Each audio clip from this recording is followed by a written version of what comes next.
Bien le bonjour et bienvenue dans cette nouvelle vidéo qui fait directement suite à la première vidéo de ma chaîne où j'ai analysé une conversation LinkedIn, donc ce qu'on appelle du setting.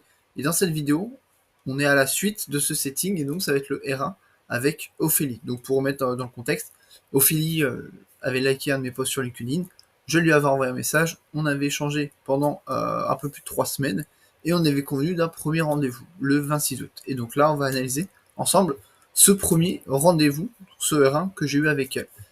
Dans cette analyse, je vais être franc, je vais être cash. Donc l'idée, c'est de décortiquer toutes les étapes pour que tu puisses comprendre un peu par quelles étapes on passe pour qualifier un prospect et pour savoir si on peut aller en R2 ou pas avec lui.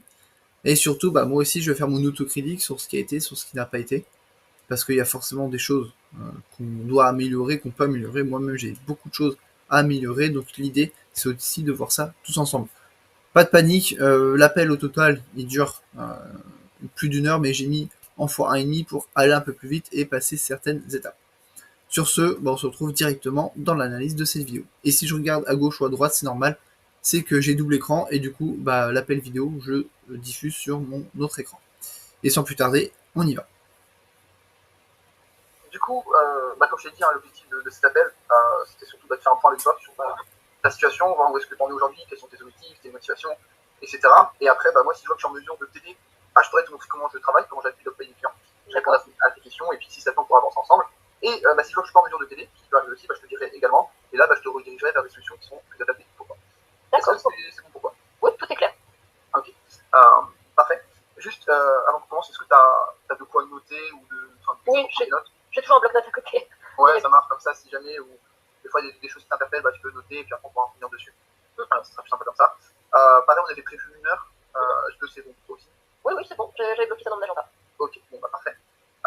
Écoute, je te propose qu'on puisse démarrer. Du coup, j'ai ça. Ok, donc là, ce qu'on a fait, c'est l'étape du brisage de glace et du cadrage. Donc brisage de glace, c'est que au début, on papote un peu, savoir comment tu vas, etc. Sachant que moi, j'avais déjà conversé avec elle. La glace était déjà brisée. On se tutoyait déjà, donc on avait déjà un peu cette connexion. Et ce que j'ai fait après, c'est le cadrage. Donc en gros, j'ai dit comment allait se dérouler l'appel. Donc le cadrage, ça sert à donner un cadre à l'appel, évidemment.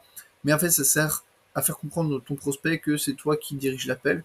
Entre guillemets, c'est toi qui établis les règles du jeu. Et que ton prospect, en gros, en acceptant ce cadrage, il accepte de suivre les règles du jeu. Donc là, voilà, je dis clairement que si je vois que ça fait sens ou autre, on pourra aller plus loin. Si je vois que je peux pas l'aider ou autre, je dirais non. Et voilà, donc ça te permet en fait aussi à ton prospect, en passant par ce cadrage-là, de comprendre que je ne suis pas là forcément pour vendre. Si c'est ok, si je vois que je peux t'accompagner, je te propose un truc. Si je vois que je peux pas t'accompagner, je te propose rien et du coup, je te redirigerai vers des solutions qui seraient plus adaptées.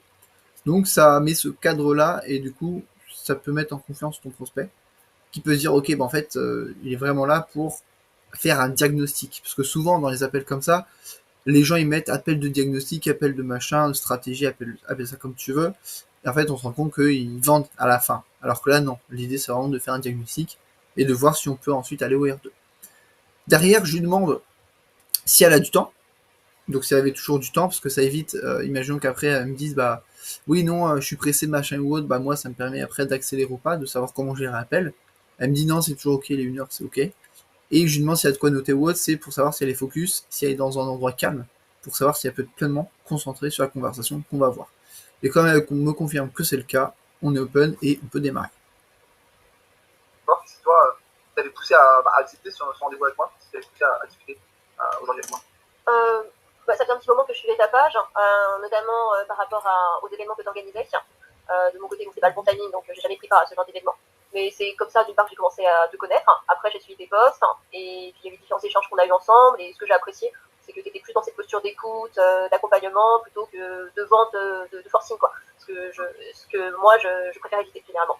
Donc voilà, tu m'inspirais confiance. Et puis, ton format vidéo aussi, avec tes petites vidéos dimanche, j'ai trouvé ça assez pertinent. Ce qui fait que je me suis dit pourquoi pas. C'est vrai que j'ai pas pour habitude de caler des rendez-vous, on va dire avec des sortes de coach de vente, mais je me suis dit, ça peut être pertinent peut-être avec toi. Ok. Ouais, donc 6 mois. Bon, là, direct, ça fait référence à la première vidéo. Bon, si tu l'as pas vue, évidemment, je t'invite à la voir.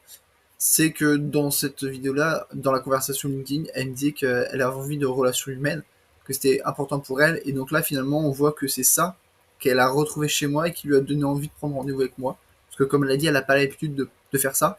Et c'est quand même suivant sur mon activité présente, plus là, regarder mes vidéos, etc.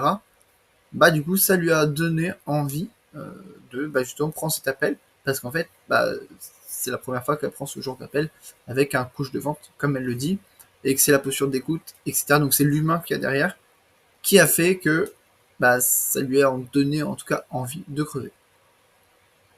C'est le fait de m'avoir suivi un peu, on va dire, dans une période où tu te dis, peut-être que, en tout cas, j'ai pu t'inspirer confiance vers mes différents postes, vers mes différentes expériences, et je me suis dit, pourquoi pas, parce qu'en plus, donc là, on parle de coaching de vente, et tu m'avais dit aussi que tu avais déjà testé avec un organisme, c'est ça? Oui. Ok, donc là, voilà, je reformule un petit peu. Dans cette phase on a vu que je baissais souvent la tête, parce qu'en fait, je prenais des notes. Donc, je refais une vidéo plus tard, si ça vous intéresse, sur l'art de la prise de notes. Là, je l'ai fait, mais on peut l'améliorer, j'aurais pu l'améliorer, ou j'aurais pu plus regarder la caméra fixement, essayer de noter en même temps, parce qu'en fait, plus il y a ce regard connecté, parce qu'elle, quand elle parle, elle regarde la caméra, et donc elle voit que je la regarde, et donc ça crée aussi un peu plus cette connexion-là. Parce que si je parle, et que, enfin, si elle me parle et que j'ai la tête baissée, tout le temps, c'est pas bon. Donc là, ça va, je relevais la tête, etc., et j'étais vivant, mais j'aurais pu peut-être améliorer ça, en tout cas.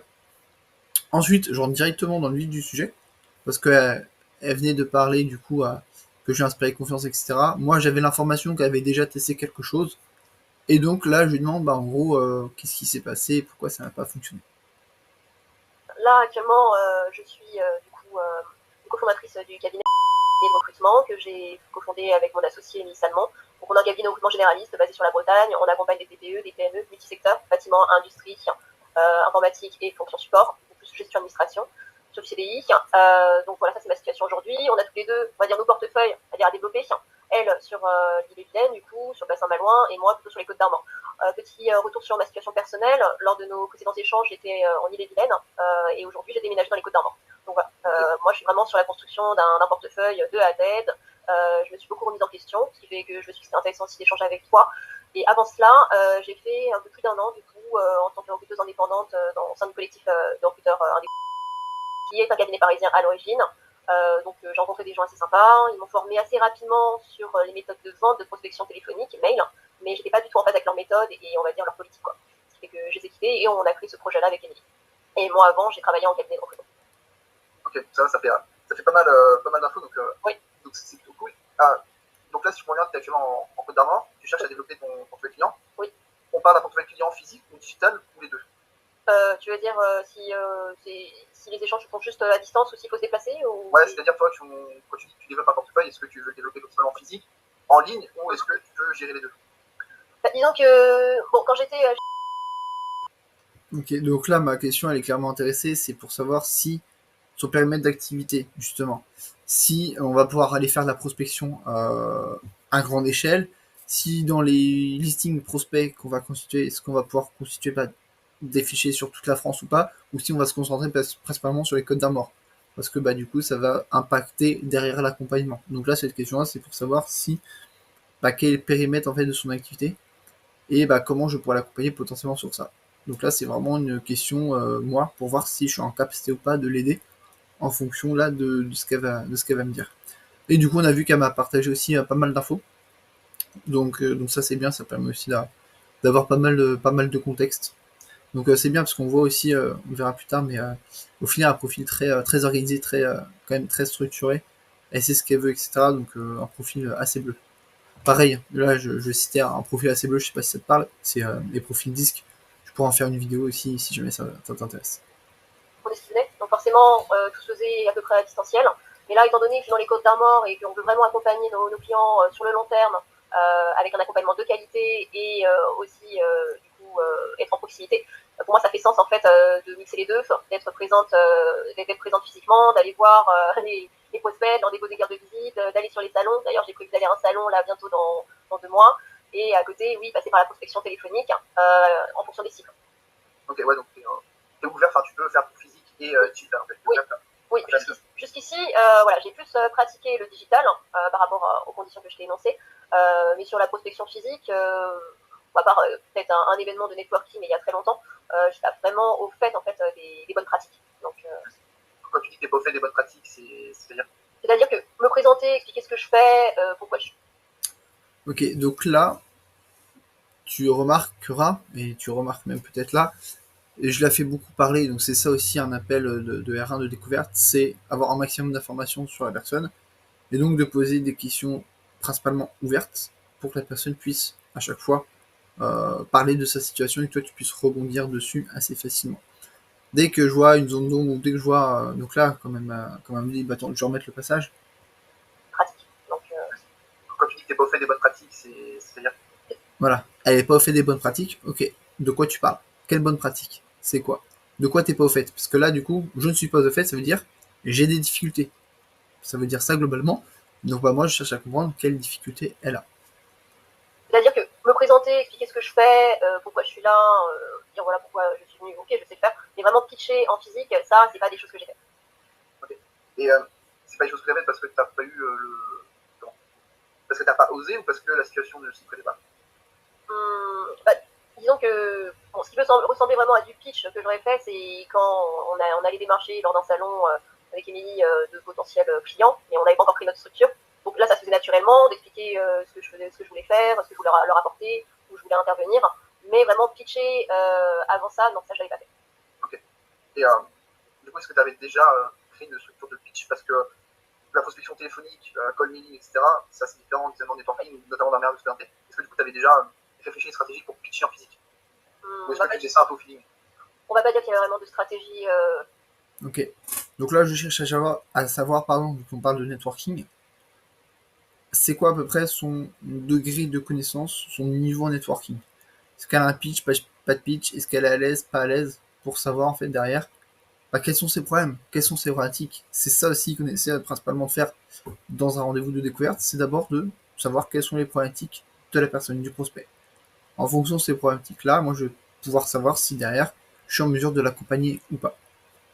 Donc là, c'est ce que j'essaie de faire. Là, on parle de networking, bon bah, comment tu te débrouilles? En gros, c'est ça. Moi, je partais un peu du principe qu'à partir du moment où je croyais en mon produit, en ce que je représentais, normalement les choses iraient toutes seules. Donc les contacts, ça, j'ai pas de souci. Mais on ne peut pas vraiment parler de stratégie qui a été bien pensée. Quoi. Ok. Donc ça, c'est plus pour l'aspect physique. Donc là, tu me dis qu'aujourd'hui, toi, tu serais potentiellement ouverte à aller à des événements de networking ou autres pour aussi développer ton réseau d'un point de vue physique et prospecter aussi en physique. Oui, effectivement, bien sûr, il faudra adapter ça à l'activité, puisque le rôle de consultant recrutement, il y a un rôle de commercial, un rôle aussi de recruteur. Il faut aussi beaucoup bien s'organiser dans sa semaine, et ça, c'est toujours un sujet. J'essaie de m'améliorer là-dessus. Donc oui, participer à des événements, mais qui seront pertinents. Pas juste être là pour prendre un verre, un cocktail, c'est pas vraiment ce que je suis. Quoi. Ouais. Bah, t'as raison de penser comme ça, parce que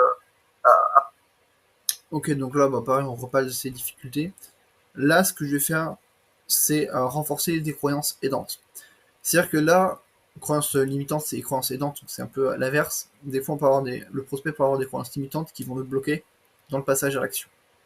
Avoir des croyances aidantes, c'est quelque chose que le prospect pense, du coup, qui est vrai, et toi, tu vas venir affirmer, confirmer ce qu'il pense, parce que derrière, ça va te servir. Le prospect pense ça, il sait que c'est important, il sait que ça lui fait du bien, mais aujourd'hui, il ne sait pas le faire. Et toi, tu vas en rajouter une couche. Bah, c'est vrai, tu as raison de partager ça. C'est vrai qu'aujourd'hui, bah, tous les entrepreneurs qui réussissent, bah, ils ont une bonne stratégie de prospection sur LinkedIn, ils savent networker, ils savent vendre, etc. Donc, tu vas venir renforcer ce qu'il sait déjà, ce qu'il te partage déjà, pour que du coup, bah, vraiment que ça soit encore bien ancré en lui. avant, bah, tu sais, moi, j'étais. Être là pour prendre un verre, un cocktail, c'est pas vraiment ce que je suis. Quoi. Ouais. Bah, t'as raison de penser comme ça, parce que avant, bah, tu sais, moi, j'avais cofondé Nico, donc on faisait principalement du networking. J'ai aussi participé à pas mal d'événements comme ça, et j'ai aussi accompagné des personnes sur tout un peu l'aspect networking. Et c'est vrai que j'ai remarqué la même chose, c'est que beaucoup allaient à des événements juste pour faire un post LinkedIn en disant coucou, j'ai été à un événement, etc., c'est trop bien, et qu'en fait, derrière, il n'y avait pas de réelle stratégie, et du coup, il n'y avait pas de résultat. Et du coup, après, certains disaient oui, mais le networking, ça ne fonctionne pas, c'est nul, blablabla. Alors qu'en fait, en réalité, c'est vrai qu'il n'y avait pas vraiment d'objectif, ou en tout cas, ils n'avaient pas forcément des événements qui étaient adaptés pour eux. C'est vrai que ouais, on se sent, je rejoins complètement sur ça. Faire du networking pour faire du networking, c'est comme faire de la prospection en ciblant les mauvaises personnes, ça sert à rien. C'est exactement pareil que le networking, c'est juste qu'il y a une approche qui est un peu différente. Et donc, je rejoins totalement sur tout ça. Tu m'avais dit aussi. Donc là, du coup, je, je renforce ces croyances aidantes et en même temps, j'en profite pour me montrer en tant qu'expert. C'est-à-dire que j'en profite pour un petit peu storytelling, voilà, j'ai aidé des personnes, machin, tout ça. ça te met aussi dans la posture d'expert. C'est-à-dire, je suis d'accord avec toi, et en plus, je te dis pourquoi je suis d'accord. Parce que j'ai fait X, Y, Z. C'est comme si tu disais, bah oui, je suis d'accord, la prospection, aujourd'hui, c'est hyper important. Moi, j'ai aidé plusieurs personnes à prospecter, et en fait, elles ont vu leur activité décoller une fois qu'elles avaient une stratégie. Bah, là, tu dis ça, ok. Bah oui, forcément, je ne peux aller que vers la prospection et vers la vente. Donc, ça permet de renforcer ça et de montrer que je suis un expert, que je sais de quoi je parle. Et derrière, du coup, je renchaîne avec une autre question. C'est une approche qui est un peu différente. Donc, je rejoins totalement sur tout ça. Tu m'avais dit aussi, ça c'était lors aussi de nos échanges, tu m'as dit que tu n'étais pas en phase avec les méthodes. Du coup, c'est quoi qui ne correspondait pas? Parce que si je comprends bien, il parlait de prospection téléphonique, de cold mailing, et donc ces méthodes de prospection en soi, bon, c'est des méthodes classiques qui fonctionnent pour certains. En quoi, toi, ça ne te convenait pas, leur méthodage? Ok, donc là, je reviens sur un point qu'elle m'a dit. Donc, c'est l'avantage aussi d'avoir conversé avant sur LinkedIn. Putain, j'ai utilisé le mot converser. C'est que du coup, j'ai déjà des infos et du coup, je peux directement les prendre et les remettre dans le contexte. Et du coup, bah, vois aussi que j'ai bien suivi notre conversation LinkedIn, que j'ai pas juste posé des questions pour poser des questions, parce que je me sers des éléments qu'elle m'a cités pour les reprendre et derrière poser les questions pertinentes. Donc là, je cherche à savoir ce qui n'a pas été, ce qui ne lui convenait pas, pour savoir ce qui peut lui convenir, et derrière, bah, moi, pour pouvoir adapter par la suite s'il y a potentiellement un R2. Ce n'est pas déjà, c'était le fait de vendre, de vendre directement dès le premier appel, aller forcer pour aller chercher un rendez-vous sans forcément écouter le prospect. Ça, je suis pas du tout en phase avec ça. Le fait de bombarder, excuse-moi du terme, bombarder par mail une liste de prospects qui ne vont jamais solliciter pour l'envoyer un peu un profil au pif et se dire ah bah tiens ça va peut-être passer ou pas, voire envoyer de faux profils, de faux CV sans accord des candidats. Voilà, niveau éthique, je n'étais pas en phase avec ça. Et le gros sujet, c'était le fait que en fait, tout ce qu'on développait commercialement, tout était rassemblé dans leur base de données. Et ces bases de données leur appartenaient. Et ils étaient libres, en fait, de disposer en fait, de ces contacts-là, de nous enlever des clients, de nous enlever des secteurs. Donc, ça paraît bizarre, hein, dit comme ça, mais c'était assez intrusif sur la stratégie commerciale. C'était un statut d'indépendant, mais il y avait des points, il y avait au moins 3 points par semaine. J'ai pas eu un très bon souvenir, en fait, de leur coaching, même si ça m'a donné quelques clés, quoi. Ouais, donc c'est plus, on va dire, l'aspect stratégie commerciale ou autre, ou en fait, Ok. Donc là, elle m'a partagé ce qui allait pas. Là, dans cette phase-là, donc j'ai pris des notes encore une fois, donc ça, j'aurais pu l'améliorer, j'en ai déjà parlé. J'ai aussi fait des mimiques, donc des mimiques de sourcils ou d'étonnement. Ça, dans l'idéal, faut éviter d'en faire. Donc là, voilà, je l'ai fait, mais dans l'idéal, faut les éviter, même si c'est dur à contrôler, c'est des mimiques. Un étonnement ou autre, c'est très dur à contrôler, mais voilà, faut essayer de rester un peu neutre face à cette situation. Et puis aussi, on voit que je bougeais un peu beaucoup aussi, parce que j'ai tendance à bouger. Et ça aussi, en termes de posture, il faut réussir à être ancré, en fait, de bien se mettre dedans. Si on prend des notes, vraiment, voilà, d'essayer de prendre des notes ou juste des mots-clés. Parce que là, du coup, je notais des phrases, j'aurais peut-être dû plus noter mots-clés. Après, elle me donnait aussi beaucoup d'infos. Et donc, bah voilà, je voulais pas forcément passer à côté. J'aurais pu juste noter des mots-clés et plus, du coup, la regarder quand elle me parlait comme ça. Et éviter de faire des mimiques aussi parlantes, on va dire. Après, ça passe, parce que ça, c'est des détails. Là, ce que je dis, c'est vraiment des détails, mais c'est vraiment pour faire aussi une autocritique de moi par rapport à ma position, parce que la posture aussi, dans un appel de closing, dans un appel de découverte, ça fait beaucoup de choses aussi. pas forcément d'accord avec tout ce qui se passait aussi en interne. Oui, bon, ça c'est autre chose, la politique, hein, ça s'est fait à la fin, mais c'est leur méthode, c'est le fait de vendre pour vendre, peu importe ce qu'on vend, peu importe le poste, peu importe le besoin, on y va, on cale un rendez-vous, c'est pas grave s'il y a un no-show, enfin c'était ça leur... Ouais, c'était plutôt faire du masse, enfin faire de la quantité de nos activités en gros. Voilà, c'est ça, de l'abattage, et moi et justement Émilie sur notre cabinet, on est toujours dans cette démarche qualité, c'est pour ça qu'on s'est accordé et qu'on a créé ce projet-là. Et vendre un profil comme ça un peu au succès, je sais pas si tu es au fait des pratiques dans le recrutement, mais d'un côté on a une vente plutôt massive, où ça va être du succès, on envoie un profil, on voit si on se paye ou pas, et on peut avoir plus de 10 cabinets sur un même besoin. Et de l'autre côté, tu as des ventes, des recrutements, plus on va dire à la compte, sous exclusivité, où là, on propose vraiment un accompagnement personnalisé, sur mesure, on a l'écoute de nos clients, on travaille vraiment sur le long terme, quoi, plus sur un style de partenariat. Et nous, on penche plus sur ce deuxième aspect plutôt que sur cette vente vraiment un peu à l'arrache, au succès. Ouais. Donc c'est des méthodes qui sont à l'opposé de ce que tu avais vu avec le collectif. C'est ça, oui, on est totalement allé à l'opposé, c'est pour ça que pour nous, ça faisait sens, on est un peu parti au même moment avec Annie, ça faisait sens de l'équité et de créer nous-mêmes notre structure. Parce qu'elle était aussi au sein du... Ok, donc là, en fait, je fais des petites phrases de reformulation, pardon, pour montrer que j'ai bien suivi, que je l'ai bien écouté. Et donc je reformule, et des fois en reformulant, la personne va aussi compléter ou repartir dessus et donc donner plus d'informations. Donc là, j'essaie de comprendre la situation, de pourquoi elle est partie, et en gros, ce qu'elle recherche aujourd'hui. Donc là, j'ai su qu'elle était partie pour monter son propre cabinet parce qu'elle n'était pas en accord avec leurs valeurs et ce qu'ils proposaient. Oui, on s'est rencontrés dans ce Ah. réseau-là. Ouais. Et la différence, c'est que Émilie, si tu as l'occasion d'en parler avec elle, elle est indépendante depuis, on va dire, depuis 15 ans, je crois. Elle avait sa propre structure, il a proposé des prestations administratives, de gestion de comptabilité à des différentes entreprises, normalement des PME. Et après, elle s'intègre au recrutement, c'était des sujets transverses qu'elle gérait déjà pour d'autres dirigeants. Et de là, elle a rejoint le collectif. On s'est rencontrés au sein de ce collectif, on a eu quelques collaborations, on a eu un bon feeling, ça a bien matché, et on est parti pour les mêmes raisons aussi. Ça fait combien de temps que vous êtes parti du coup Du collectif, je crois que c'était oui, début mai. Début mai, on est parti. Moi, je suis partie début mai, elle a dû partir fin février, début mars, il me semble. C'est assez récent du coup. Oui, c'est assez récent. Et du coup, votre structure là, vous l'avez créée quand Officiellement immatriculée en mars.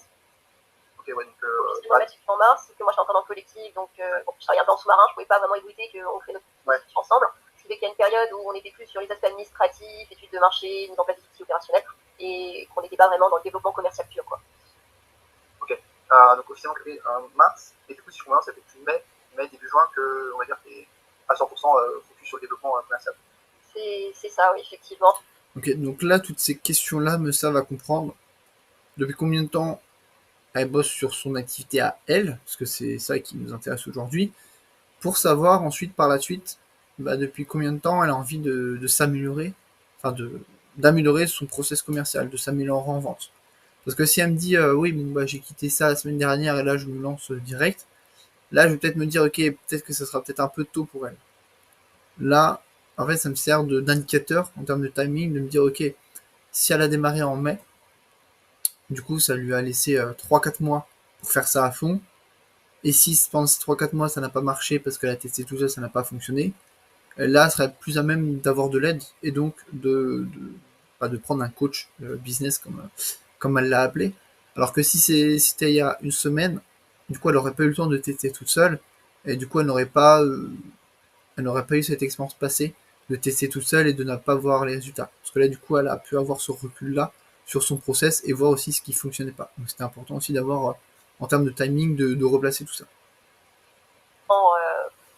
Moi, de mon côté, j'avais commencé à prospecter, sauf qu'effectivement, on a eu un client qui nous a pris énormément de bande passante, ce qui fait qu'on a fait l'erreur que la plupart font, 99% font, c'est continuer la production et arrêter le développement commercial.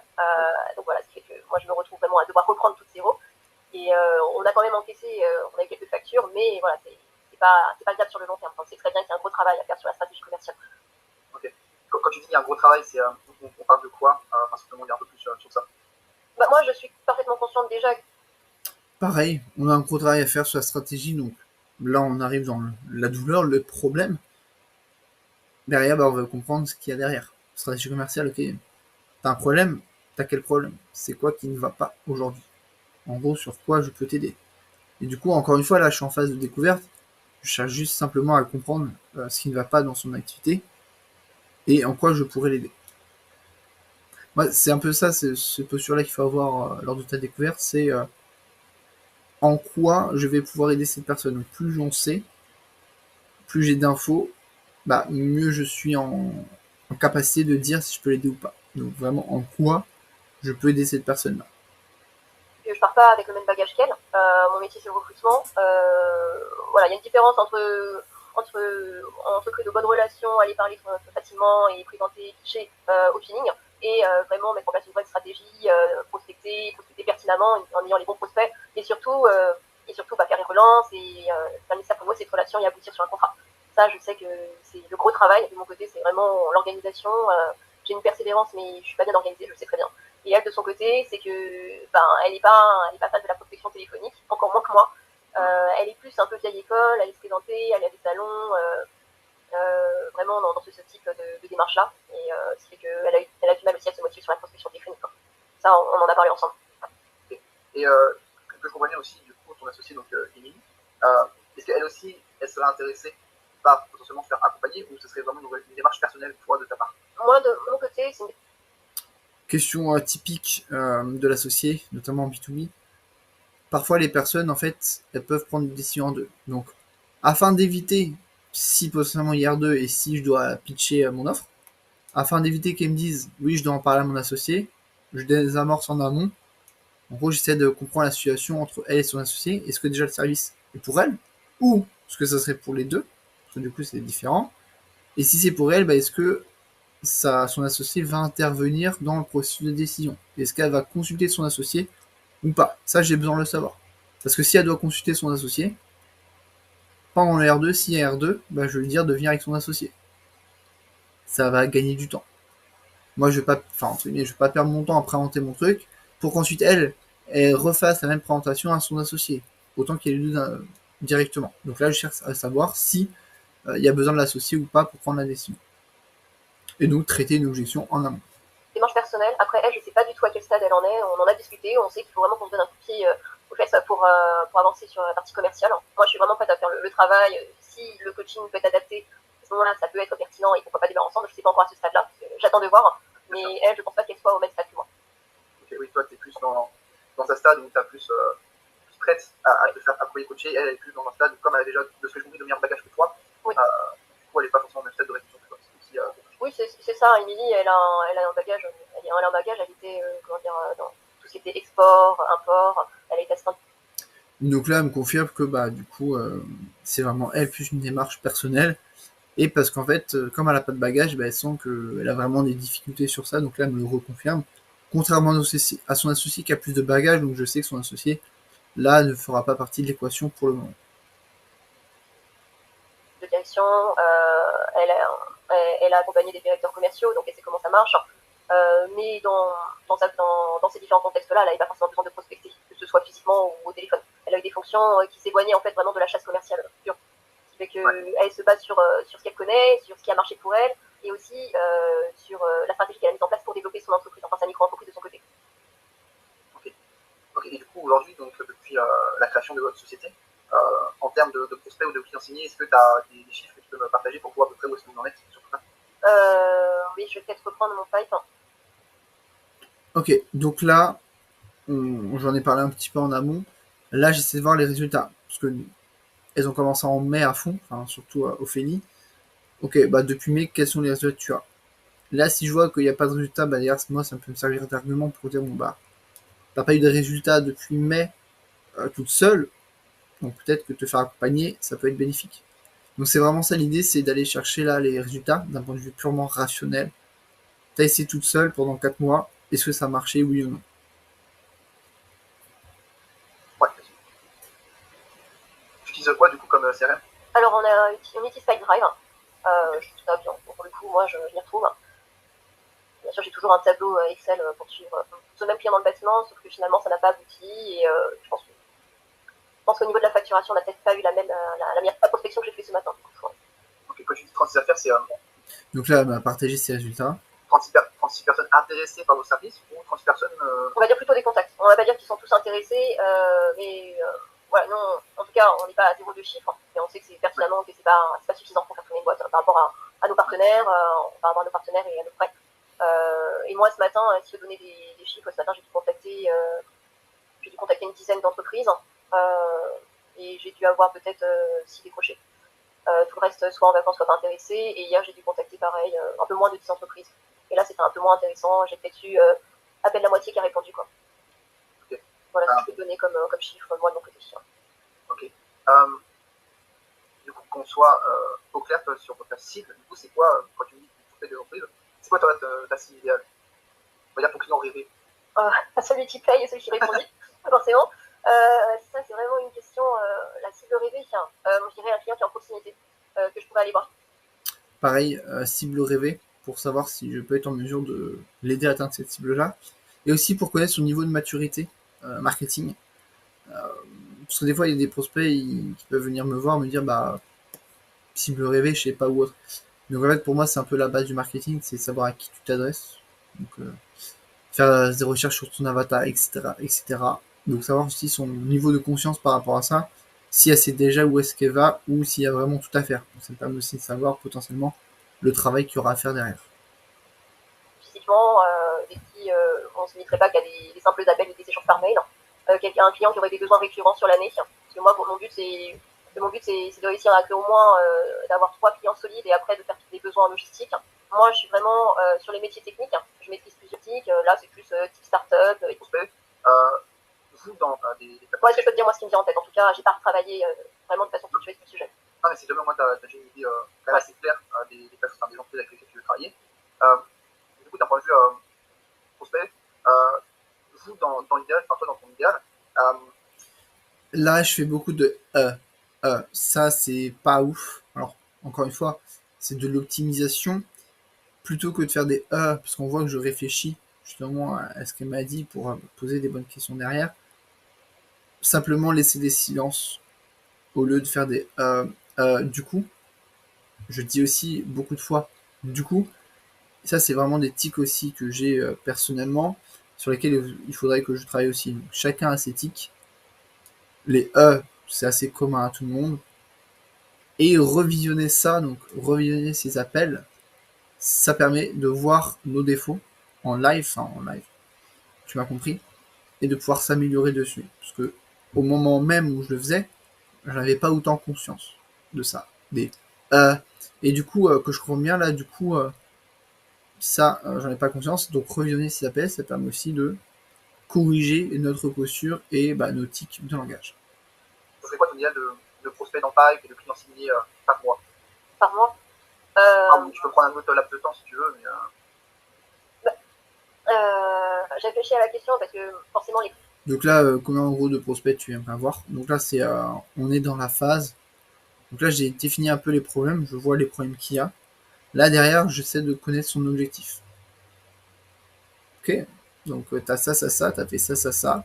C'est quoi maintenant ton objectif avec ton activité? Le premier mandat que j'ai eu, c'était vraiment des métiers pénuriques, des projets longs. Dans le bâtiment, ça peut prendre longtemps pour trouver la bonne personne. Informatique, c'est pareil, avec les préavis qui ont été rallongés à 4 mois. Effectivement, on peut mettre au moins 2 mois et demi, 3 mois pour trouver, parfois quand c'est vraiment un profil très rare. Moi, je dirais que l'idéal, ce serait vraiment dans l'idéal pour moi de mon côté. Ok. Donc ouais, quand on parle un rendez-vous par semaine avec un rendez-vous qui débouche sur un mandat signé. Ok. Donc ouais, quand on parle un rendez-vous par semaine, donc avec les entreprises que tu m'as citées, donc des métiers techniques dans le bâtiment, dans l'informatique, etc. Oui, c'est ça. Bâtiment, industrie, informatique, sachant qu'ils ne parlent pas le même langage, c'est pas les mêmes contraintes qui sont et ils sont pas tous accessibles. Je sais que la cible la plus difficile, c'est l'informatique parce que généralement, généralement, il y a beaucoup de concurrence. Les agences d'intérim, les ESN, forcément, et plein de cabinets aussi locaux, ainsi que les gros cabinets, la Make Fake. Je sais que ça, c'est très concurrentiel. Après, j'ai beaucoup mis ma priorité sur le bâtiment, en reprise. Okay.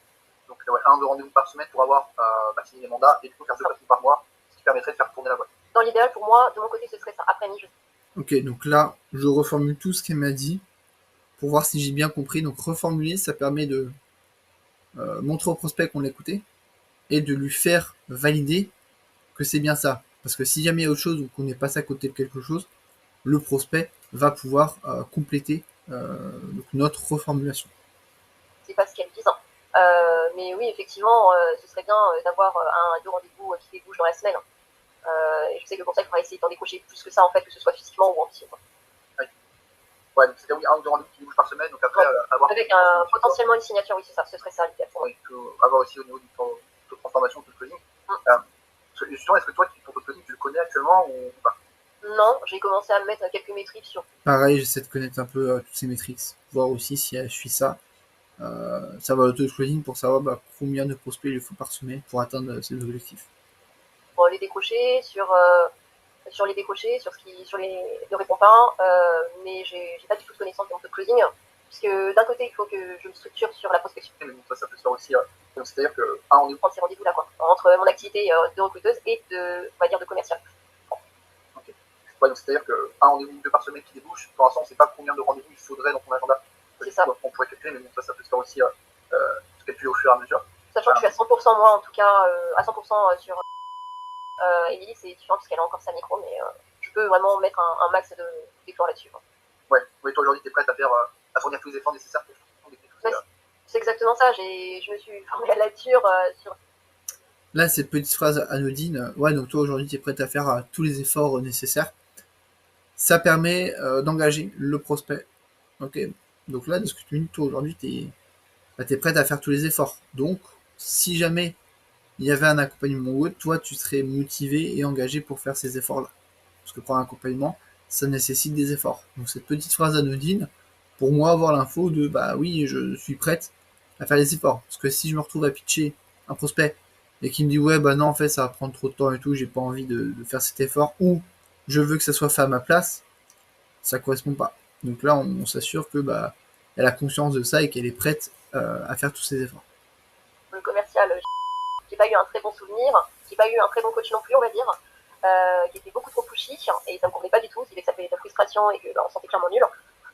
Et à côté, j'ai essayé de faire le job, sauf que pas forcément la bonne organisation, la bonne motivation. J'ai aussi à avoir quelques rendez-vous, sauf que ça débouchait pas forcément. Donc je me rends compte qu'il y a eu des actions, mais pas suffisamment.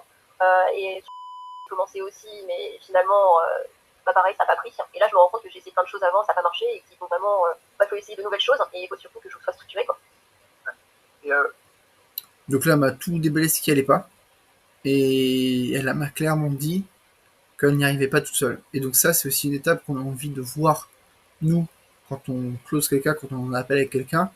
Est-ce que la personne pense qu'elle peut y arriver toute seule ou pas? Parce que si elle pense qu'elle peut y arriver toute seule, à la fin, au moment de lui donner un prix, si je suis amené à lui présenter mon offre, elle va peut-être se dire, ok, mais attends, là, ça va me coûter ça, mais du coup, si je le fais toute seule, bah, ça va me coûter zéro.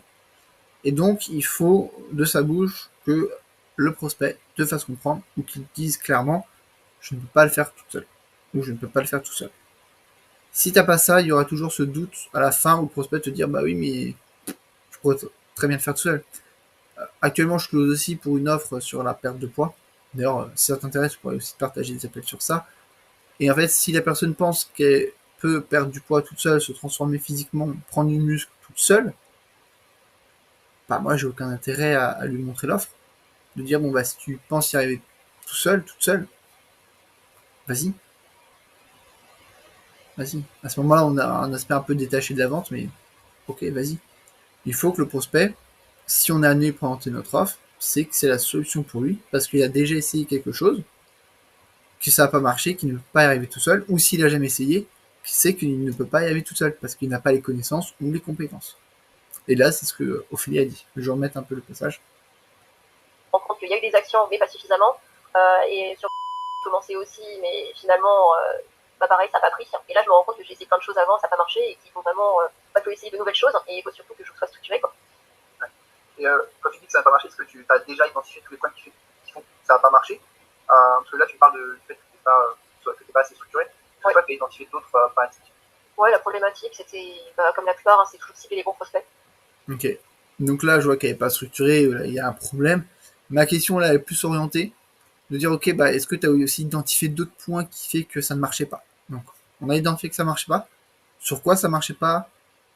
Et là, pareil, je veux lui faire dire, moi, dans ma tête, évidemment, quand je pose des questions, j'attends des réponses idéales pour moi. Moi, la réponse idéale que j'attends, c'est je ne sais pas comment prospecter, je ne sais pas comment cibler mes prospects, je ne sais pas quel message envoyer, je ne sais pas comment vendre. Ça, c'est les réponses que moi, dans l'idéal, j'attends. Soit que tu n'es pas assez structuré. Est-ce que toi, tu as identifié d'autres problématiques? Ouais, la problématique, c'était, comme la plupart, c'est toujours cibler les bons prospects. J'ai retravaillé ma cible au fur et à mesure, mais au début, en étant dans ce système de masse, je ciblais tout, en fait. Tout, on va dire presque tout et n'importe quoi, puisqu'il fallait sortir des métriques. Voilà, donc ça mettait la pression. Et de l'autre côté, en commençant sur Permine, forcément, on a commencé avec des clients, donc on s'est un peu posé sur nos acquis. Après, quand je me suis remise dans la prospection, je me suis rendu compte que finalement, c'est pas forcément les bonnes cibles.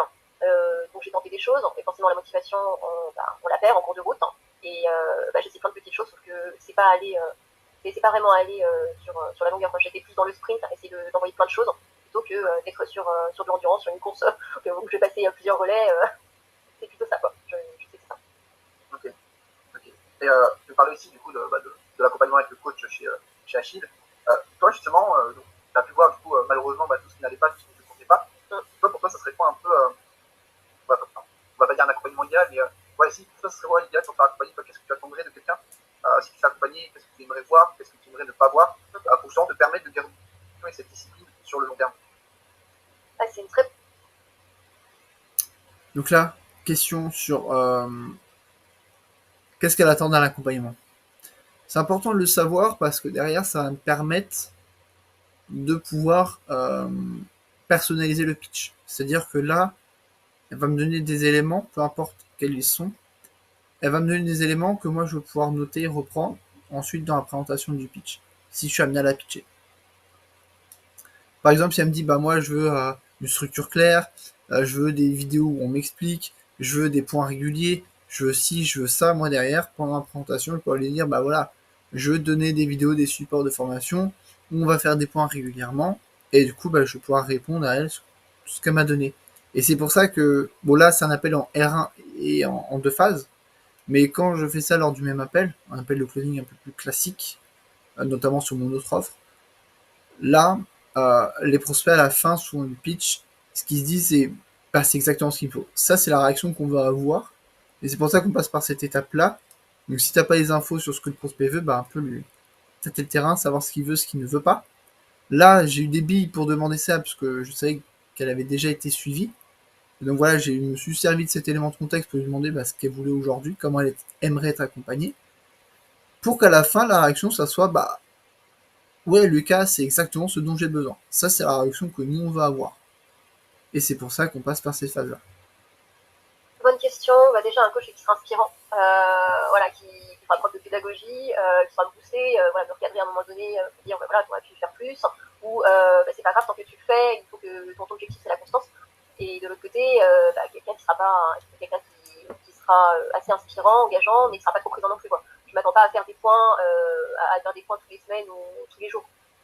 Par sortir des rapports avec des métriques, dire faut que tu notes ça, et puis qu'on me dise finalement, ah bah ça va pas, j'attends que la personne elle ait une pédagogie et que les échanges soient constructifs. S'il y a des choses que je fais pas bien, qu'elle me dise ok, t'as fait ça, mais pour atteindre maintenant, on va essayer de cette manière-là, il faudra ce résultat-là, et si tu atteins ce résultat-là, il faut que tu suives ces étapes-là.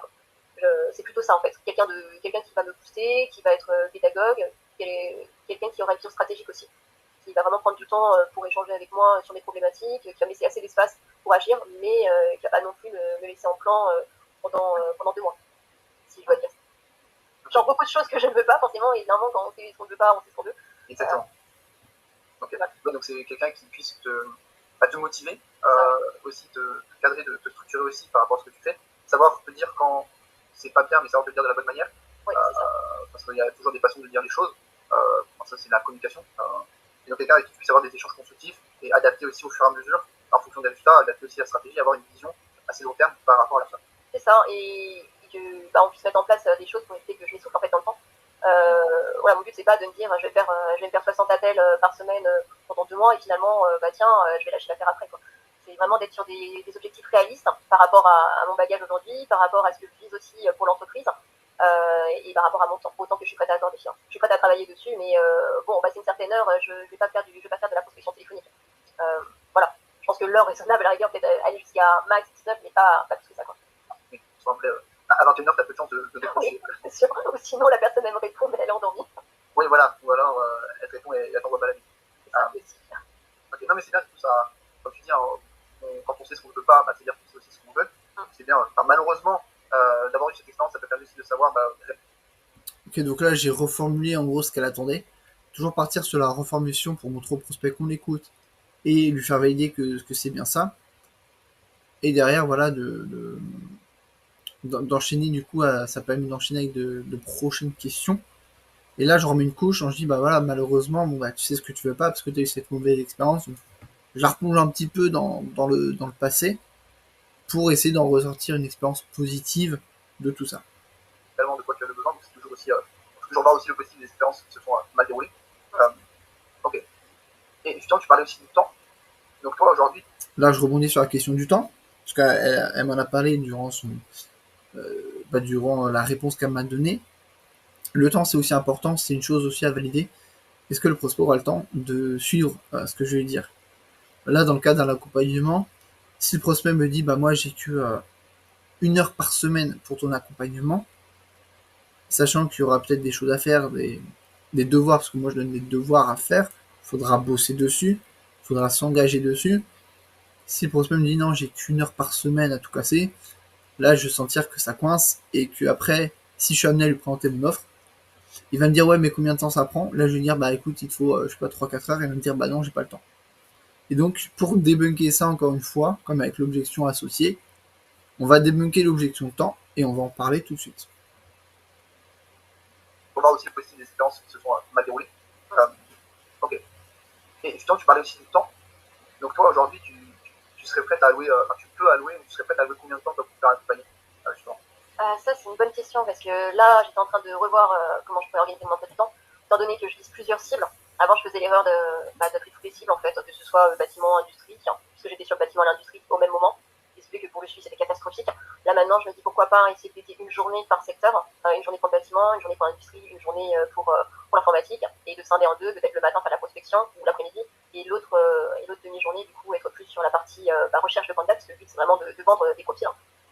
Et garder une journée pour les relances, pour la partie relance administrative. Quoi. Je me dis peut-être une journée par semaine ou une journée toutes les 2 semaines pour faire un rendez-vous dessus. Ok, ouais, donc ça serait ouais, une journée par semaine, toutes les 2 semaines, c'est ce qui permettrait en fait de toi de continuer, parce que aussi c'est aussi le but, c'est de pouvoir avancer dans son activité, c'est ça. Et aussi de pouvoir se faire accompagner. Donc toi, une journée toutes les semaines, ça sera un peu de. Je sais pas, oui. Je me dis, oui, bon, toutes les semaines, toutes les 2 semaines, peut-être toutes les 2 semaines, c'est peut-être plus pertinent. Parce qu'effectivement, je sais, j'ai déjà eu des semaines sans où au niveau prospection, rien ne marchait, quoi. Où il n'y avait pas beaucoup de décrochés. Il y a peut-être plus de latence pour te présenter peut-être des résultats ou de dire ce que j'ai fait sur 2 semaines plutôt que sur une semaine. Sachant qu'il peut y avoir des imprévus, je peux avoir des événements aussi avec mon associé à l'extérieur. Mais il y a toujours des. C'est ça, c'est la vie. Oui, c'est la vie d'une entreprise, c'est exactement ça. Ouais, ok, ouais, donc à raison toutes les 2 semaines, ça pourrait être un rythme qui pourrait te convenir et qui te permettre aussi d'avancer sur tes objectifs avec ton entreprise. Oui, je me suis rendu compte que quand j'étais chez Hachier. Ok, donc là, on vient confirmer ça encore. On reformule, ou en tout cas, on redit ce qu'il nous a dit pour montrer qu'on a bien compris. Et du coup, cette raison des.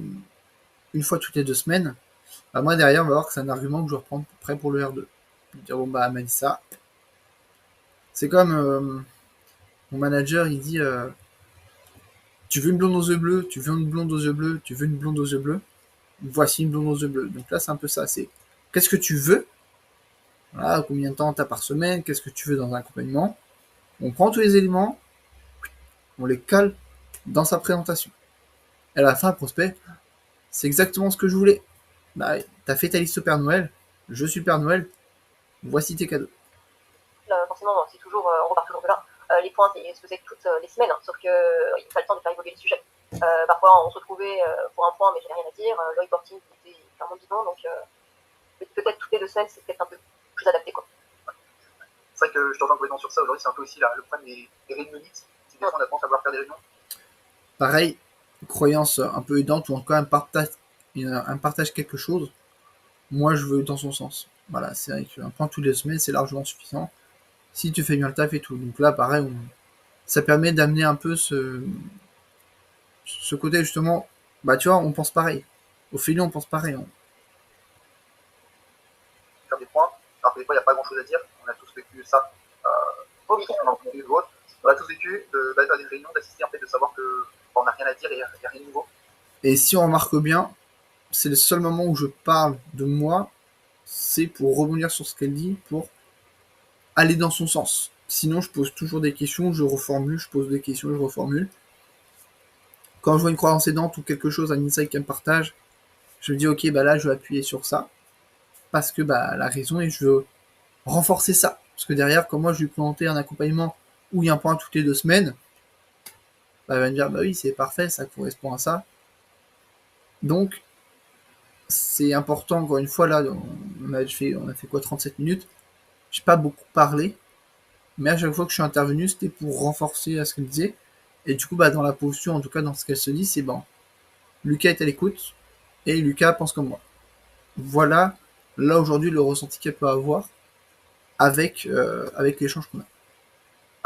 Donc ouais, ça, je trouve un peu ça, faire des réunions, ça sert à rien. On est entrepreneur, on est là pour être efficace. S'il faut faire, vaut mieux faire une bonne réunion toutes les 2 semaines qu'un point tous les jours, ça sert à rien. Oui, c'est ça. Il y avait un point général tous les lundis, il y avait un point individuel par semaine, plus un point par BU, puisqu'il fonctionnait par division industrie, informatique, bâtiment. Enfin, c'était ça en fait, un fonctionnement, comme pour un gros cabinet traditionnel. Et ça, moi, je me suis un peu perdue dans tout ça, puisque j'ai passé beaucoup réunions-là, échanger avec les gens, sauf que derrière, mon activité, ça ne développait pas, quoi. Donc je me rends compte qu'il faut vraiment mettre ses priorités sur le développement commercial aujourd'hui, ça je le sais. Niveau timing, on arrive à la rentrée, donc je pense que c'est le bon moment. C'est vrai qu'on est déjà le. Là, elle arrive à un point que tout closer, tout commercial rêve d'entendre. C'est le bon moment pour moi. Cette question de timing, d'urgence. En marketing, il y a deux types d'urgence. Il y a l'urgence externe, prix cassé pendant encore 24 heures, solde ou comment quantité limitée ou des choses comme ça. Donc marketing externe, soit par on va amener l'urgence de par les stocks où il n'y en a plus beaucoup. On va essayer de créer une fausse rareté ou un prix. Là, c'est de l'urgence interne. Et c'est beaucoup plus fort que l'urgence externe. C'est elle. C'est le bon moment pour me lancer. Ça va être la rentrée. C'est maintenant ou jamais pour moi, pour mon activité. Là, il n'y a pas d'urgence externe. Là c'est elle qui le dit et elle le dit d'elle-même. Donc ça, c'est cadeau pour tout commercial qu'on est, quand on est dans le domaine de la vente. C'est ce qu'on va entendre de la part du prospect. Parce que si elle me dit que c'est pas le moment pour elle, qu'elle souhaite se lancer dans 3 mois, bah, je suis sûr de rien lui vendre aujourd'hui. Parce qu'elle voudra se lancer dans 3 mois. Si elle veut se lancer maintenant, là, il y a moyen que je lui présente quelque chose. Si elle me dit je vais me lancer dans 3 mois, je dis bah écoute, je te présente la solution dans 3 mois. Donc c'est important d'avoir cet élément-là avant de prendre le R2 et avant de pitcher son offre, de savoir quand est-ce que la personne veut se lancer.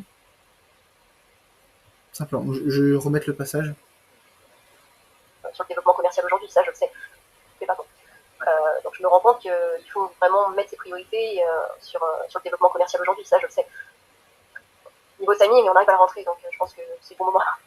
C'est vrai qu'on est déjà le 26. C'est le bon moment et elle le sait. Et justement, toi, tu me dis que le développement commercial, c'est une priorité. Ça fait combien de temps, toi, que tu sais que c'est ça la priorité aujourd'hui, le développement commercial?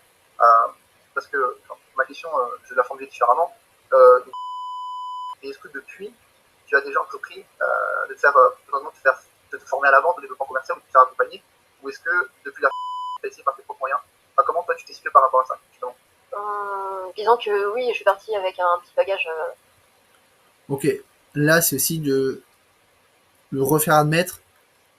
Est-ce que tu penses pouvoir y arriver tout seul? Parce qu'aujourd'hui, tu le sais, c'est le bon moment de remettre tout ça en place. Mais est-ce que tu es prête à te faire accompagner ou pas? Je remets le passage.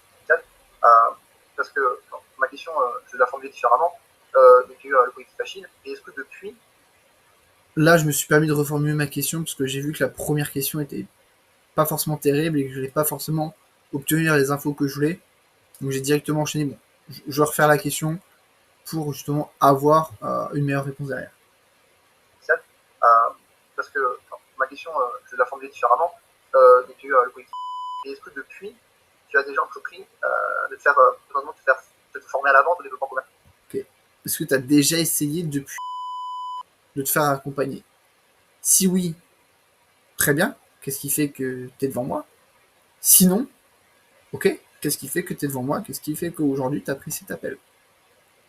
Dans les deux cas, savoir où est-ce qu'elle en est aujourd'hui par rapport à sa situation d'avant. Ou te faire accompagner? Ou est-ce que depuis la tu as essayé par tes propres moyens? Comment toi tu t'es situé par rapport à ça, justement?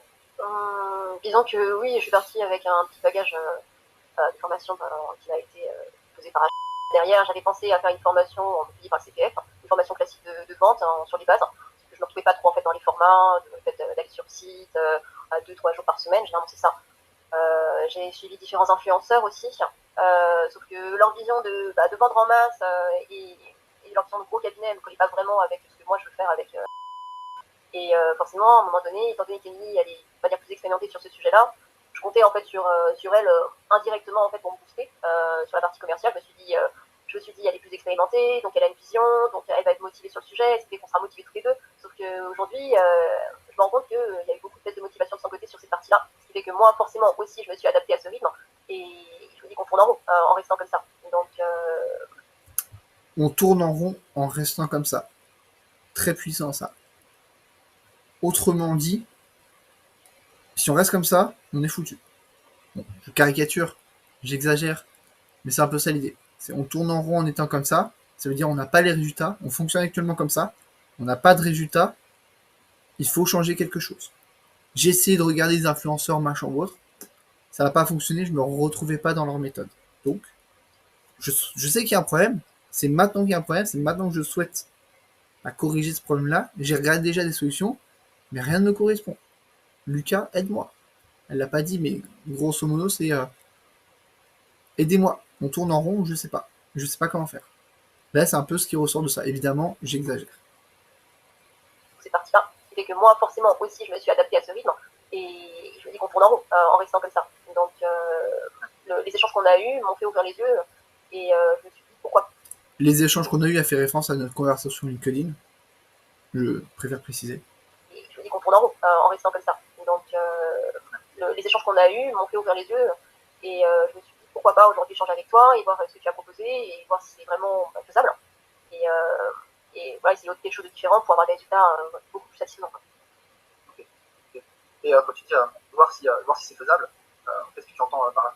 Bah déjà, il y a deux choses. Forcément, il y a le prix. Voir comment... Voilà. Voir si c'est faisable. Derrière, je savais qu'il y a une question de prix. Je vais poser la question pour amener le évidemment, voir si c'est faisable. Ok, mais en gros, derrière ma question, c'est quels sont toi, Ophélie, tes critères de faisabilité? Sur quoi tu vas te baser pour dire que c'est faisable ou pas? Encore une fois, dans le but de pouvoir ensuite derrière adapter ma présentation. Si je suis amené à lui présenter quelque chose, sur quoi je vais me baser?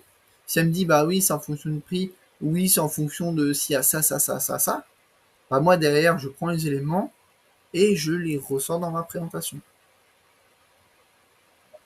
Voir si c'est faisable, qu'est-ce que tu entends par là? Bah déjà, il y a deux choses. Forcément, il y a le prix, voir comment sont tes tarifs. Et il y a aussi l'accompagnement que tu proposes, comment le mettre en place dans mon organisation. Et quel résultat, moi, je peux vraiment tirer à la fin. Forcément, je suis assez orientée résultat aussi. Donc, c'est ces deux questions-là que je me pose. Ok, mais aujourd'hui, bon, évidemment, tu n'as pas encore connaissance de tout ça. C'est totalement normal. On est sur un premier échange, effectivement. Voilà, donc ça c'est bon, ok, mais toi, imaginons que pourquoi. Ok, donc là, je cherche à ressonder un peu son degré de motivation ou son envie de changement. Là, elle n'a pas l'accompagnement, je vais rien présenter. Elle n'a pas le prix, je vais rien présenter. Et donc là, je cherche à savoir si aujourd'hui elle a trouvé la bonne solution qui correspond à sa réalité financière. Si elle est OK avec ça, est-ce qu'elle serait prête à se lancer? Autrement dit, aujourd'hui, tu me dis que tu es un peu dans l'urgence, tu as une urgence interne. Si là, tu trouves la solution, en gros, est-ce que tu y vas ou pas? Et moi, j'ai besoin de savoir ça. Parce que si elle me dit, bah oui, non, machin, je sais pas, bah je lui présente rien. Je la pitche pas. Si c'est pas le bon pour elle, si elle est pas prête à prendre de décision, bon, bah si on peut attendre 3 mois, on attendra 3 mois. Ces cases-là soient cochées de l'autre côté, toi, tu souhaiterais. Voilà, donc ça c'est bon, ok, mais toi, imaginons que pour toi, toutes ces cases-là soient cochées de l'autre côté, toi, tu souhaiterais démarrer quand en fait? Quand je souhaiterais démarrer, Quand est-ce qu'on fait te former sur la stratégie commerciale? je pense qu'il faut que je le fasse le plus tôt possible. Le plus tôt possible, c'est ce que j'attendais. Souvent, ce qu'on attend, c'est maintenant ou le plus tôt possible, le plus rapidement possible. C'est ce qu'on attend et c'est la réponse. Pour justement derrière, si du coup je rends ma solution et que ça correspond à elle, bah derrière, en fait, elle pourra pas entrer en contradiction à ce qu'elle m'a dit. Parce qu'elle m'a dit que si ça lui convenait, elle voudrait démarrer le plus tôt possible. Donc si je prends une solution qui lui convienne, en termes d'accompagnement et en termes de tarifs, évidemment, bah ça match. Donc en fait, en faisant ça, je m'assure que il n'y a plus d'objection derrière. En tout cas, c'est un peu aussi l'idée derrière mes questions. Quand je souhaiterais démarrer, Quand est-ce qu'on fait te former sur la stratégie commerciale? je pense qu'il faut que je le fasse le plus tôt possible. Il faudrait que ça démarre cette rentrée, idéalement en septembre. Okay. Parce que septembre, c'est demain quasiment. Oui, bah, la première ou deuxième semaine de septembre, idéalement, ce serait ça. Okay. Pas que ça traîne trop, je dis si ça traîne trop, je vais prendre le temps de réfléchir encore à la question, je vais peut-être me dire, ah mais oui, mais si je fais ça, peut-être que j'aurai des résultats, et je vais peut-être avoir des résultats intéressants, me dire, oui, bah, finalement, j'ai un bon ratio aujourd'hui, et je vais m'appuyer là-dessus, et ce qui fait que après je vais oublier en fait mon idée de départ de me faire accompagner. Ok.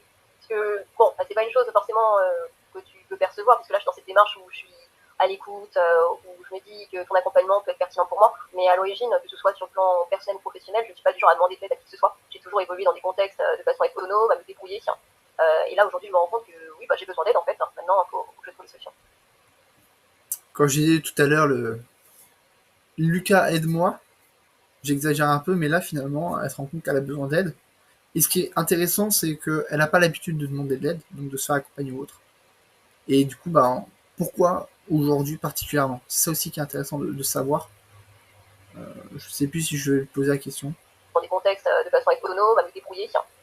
Et là, aujourd'hui, je me rends compte que oui, j'ai besoin d'aide en fait. Maintenant, il faut que je trouve des solutions.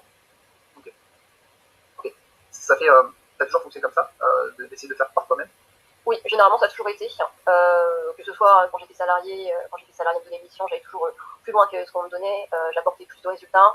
Si j'avais une difficulté, généralement, je me débrouillais toute seule. Parfois, je mettais plus de temps à solliciter de l'aide, ce qui n'est pas forcément toujours adapté. Et pareil, quand j'étais je partais du principe que j'étais autonome, fait que je me débrouille. Et ce qui fait que ça collait pas trop, le fait qu'il y ait cette... Voilà. Donc derrière ma question, tu as toujours fonctionné comme ça. Je cherche à savoir si le fait de ne pas avoir demandé de l'aide par le passé, ça lui a déjà joué des tours. Parce que si quelqu'un me dit, jamais demandé de l'aide, ça s'est toujours bien passé, c'est plus compliqué. Parce que moi, je vais proposer de l'aide, il va peut-être me dire non, j'ai pas besoin de ton aide finalement. Évidemment, si elle a pris ce rendez-vous-là, c'est qu'il y avait forcément quelque chose derrière, qu'elle avait besoin d'aide, mais il faut le faire dire à ton prospect. En fait, c'est plus fort si ça vient de lui, si c'est lui qui le dit, plutôt que si c'est toi. Et donc, en fait, derrière mes questions, il y a toujours, moi, une réponse que j'attends, une réponse idéale que j'attends. Évidemment, c'est pas toujours les réponses qu'on attend, mais du coup, là, l'objectif, c'est de dire, oui, en gros, j'ai besoin d'aide. Par le passé, je me suis toujours débrouillé toute seule. Ok, pourquoi? Est-ce que ça a déjà fonctionné? Est-ce que ça a déjà quelque chose s'est mal passé si quand tu t'es débrouillé seul? Donc c'est aussi de lui faire admettre elle-même que ne pas demander de l'aide, ça peut lui desservir. Et pareil, quand j'étais je partais du principe que j'étais autonome, fait que je me débrouille. Et ce qui fait que ça collait pas trop, le fait qu'il y ait cette... un peu, on va dire, si je puis dire, ce micromanagement à distance. Ça, pour le coup, je l'ai pas forcément très bien reçu. Et là, maintenant, je me rends compte qu'au départ, sur Termine, on était dans une dynamique où j'étais encore dans le collectif, Émilie était encore sur sa structure. Elle mettait beaucoup de bande passante sur sa structure, sauf qu'en parallèle, moi je travaillais sur mes affaires dans le collectif la journée, et généralement le soir, je faisais une cercle structurée d'entreprise pour mettre en place toute l'étude de marché sur les outils, mettre en place tout le fonctionnement, sur la partie opérationnelle, faire l'étude stratégique sur les secteurs, sur le recrutement lui-même. Et sur la partie commerciale, oui, j'essaie de me former un peu dessus. Il y a HubSpot, il y a plein de tutoriels, d'influenceurs. Mais finalement, j'ai toujours mis ma priorité sur le recrutement jusqu'ici, et c'est aussi mon métier. Et je me rends compte que maintenant, il va falloir passer un gap et vraiment se mettre à fond sur le commercial et trouver le juste équilibre entre les deux. Donc voilà, j'ai toujours été dans cette dynamique-là. Si tu as pris cet appel et ce que tu m'as dit, c'est que tu es aussi prête à te faire accompagner dans cette démarche commerciale. Oui, c'est ça. Je suis prête à me faire accompagner maintenant, à voir comment ça pourrait se mettre en place, ce qu'il pourrait faire. Mais je sais que, entre guillemets, il en va de la vie de l'entreprise qu'on est en train de créer, qu'on essaye de... C'est très fort à ce qu'elle dit. Il en va de la vie de l'entreprise qu'on est en train de créer. Et là, niveau motivation, là, je sais qu'elle est ultra motivée. Elle le dit elle-même. C'est soit mon entreprise, c'est ciao, soit je fais tout pour développer tout ça. Faire. Mais je sais que, entre guillemets, il en va de la vie de l'entreprise qu'on est en train de créer, qu'on essaye de lancer, qu'on essaye de lancer sur les bons rails, de sa pérennité, et qu'aujourd'hui, oui, il faut qu'il y ait un vrai changement sur ce truc-là. Quand tu dis il en va de la vie de l'entreprise, c'est-à-dire? C'est dans le sens où je sais très bien que pas de clients, pas de... Évidemment, je savais ce qu'il y avait derrière, mais je voulais, encore une fois, lui faire dire, par ses propres mots, elle, pour mieux conscientiser ces problèmes-là. Pas de poste, pas de poste sur lesquels il faut que recrute, pas de poste, pas de facture, pas d'encaissement, et après, tu peux te retrouver dans une situation compliquée où tu peux pas payer forcément tes outils, et si tu peux pas payer tes outils, faire fonctionner ton entreprise, tu peux être amené à la fermer, et ça, je sais très bien que c'est le pire scénario, mais bon, faut quand même l'avoir en tête. Donc oui, moi, je suis une chasseuse de tête, je suis capable d'aller trouver les bons. Ok. Elle a déjà pensé au pire scénario, qui est de fermer son entreprise, elle l'a en tête. Et ça aussi, c'est bien, c'est ce qu'on appelle un peu le coup d'inaction, donc là, j'ai même pas eu trop besoin de le faire, c'est de faire dire à ton prospect, ok, mais si aujourd'hui tu ne fais rien pour changer ta situation, qu'est-ce qui va se passer plus tard? Là, elle l'a déjà en tête, elle me le partage. bah c'est mon entreprise, il n'y en a plus quoi. En gros, c'est ce qu'elle me dit. Et donc, le pire scénario, elle l'a déjà en tête. Profit, je suis capable de trouver entre guillemets, on va dire, le produit à vendre, mais maintenant il faut que j'ai les bonnes clés pour le vendre, il faut que j'ai la bonne stratégie, il faut que j'ai les clients. Et justement, en parlant d'outils, est-ce qu'aujourd'hui tu as déjà accès à des outils, on va dire, payants pour prospecter ou autre? Parce que tu dis que tu fais du call, Oui, est-ce que tu as déjà accès à des outils? Là, actuellement, en termes d'outils, c'est très basique, hein, j'ai le CRM, je fais ma fiche, je vais regarder sur Pôle emploi, je vais regarder sur les différents job boards auxquels j'ai accès. Je me sers de LinkedIn, beaucoup de LinkedIn, pour repérer les décideurs, voir par quel canal je peux passer. Mais j'ai pas d'outils comment ils appellent ça, de scrapping pour avoir des numéros ou des adresses mail. Okay. Et est-ce que potentiellement, toi, tu serais prête, encore une fois, c'est hypothétique, à justement utiliser ce genre d'outils pour obtenir des numéros ou faire du scrapping ou pas du tout? Là, je cherche à savoir, ensuite, si je suis amené à lui présenter un plan d'accompagnement, est-ce que si elle est contre ça, bah, du coup, de la faisabilité de l'accompagnement. C'est-à-dire que si elle me dit que pour prospecter, imaginons qu'elle ne veut pas passer par LinkedIn, qu'elle ne veut pas faire d'appel, qu'elle ne veut pas faire d'email ou autre, bah là je vais dire bah écoute, c'est un peu irréaliste. Donc c'est aussi pour savoir elle ce qu'elle est prête à faire pour améliorer son processus commercial, au niveau aussi des accès aux outils, en termes de connaissances aussi. Voilà, qu'est-ce qu'elle est prête à faire, sur quoi elle est contre. Parce que si elle me dit bah voilà, moi j'ai pas envie de faire d'email, si demain je lui présente la solution et que je lui dis bah il va falloir envoyer des emails, elle va me dire mais Lucas t'as rien compris, moi j'ai pas envie. Donc ça me permet aussi de savoir bah, un peu où est-ce qu'elle se situe au niveau des outils, des techniques de prospection. Je suis assez partagée en fait. Je suis assez partagée sur ces outils-là. Je sais que c'est pratique, on peut avoir les numéros généralement assez rapidement. Après, c'est aussi comment gérer la situation, parce que j'ai déjà eu des personnes qui m'ont demandé comment j'avais eu leur numéro. Ça pose des questions un peu de RGPD, donc je sais pas trop aussi comment gérer ces aspects-là. Mais en termes d'outils, oui, je suis ouverte à utiliser des outils, à essayer des méthodes différentes de celles que j'ai utilisées. Ouais. Après, je te rassure, ces questions-là de comment vous avez eu mon numéro, etc., ou les questions de RGPD, ça c'est. En fait, c'est tout simplement de la vente, c'est pas que la vente, c'est gérer les objections. Après, il y a des techniques ou des phrases on peut dire pour rassurer la personne. En fait, aujourd'hui, ces techniques-là, elles fonctionnent quand elles sont bien faites. C'est comme tout. Quand c'est bien fait, ça fonctionne. Et en fait, quand... Bon là je la rassure un peu sur tout ça, notamment au niveau des outils, parce que là de ce qu'elle me partage, c'est qu'elle a aussi peur des objections qu'elle peut prendre en appel. Euh, Ce qui est normal aussi, quand t'as pas l'habitude de démarche ou autre, tu prends des objections comme ça, tu sais pas trop y répondre et ça peut te refroidir rapidement. Donc j'essaie aussi de la rassurer par rapport à ça.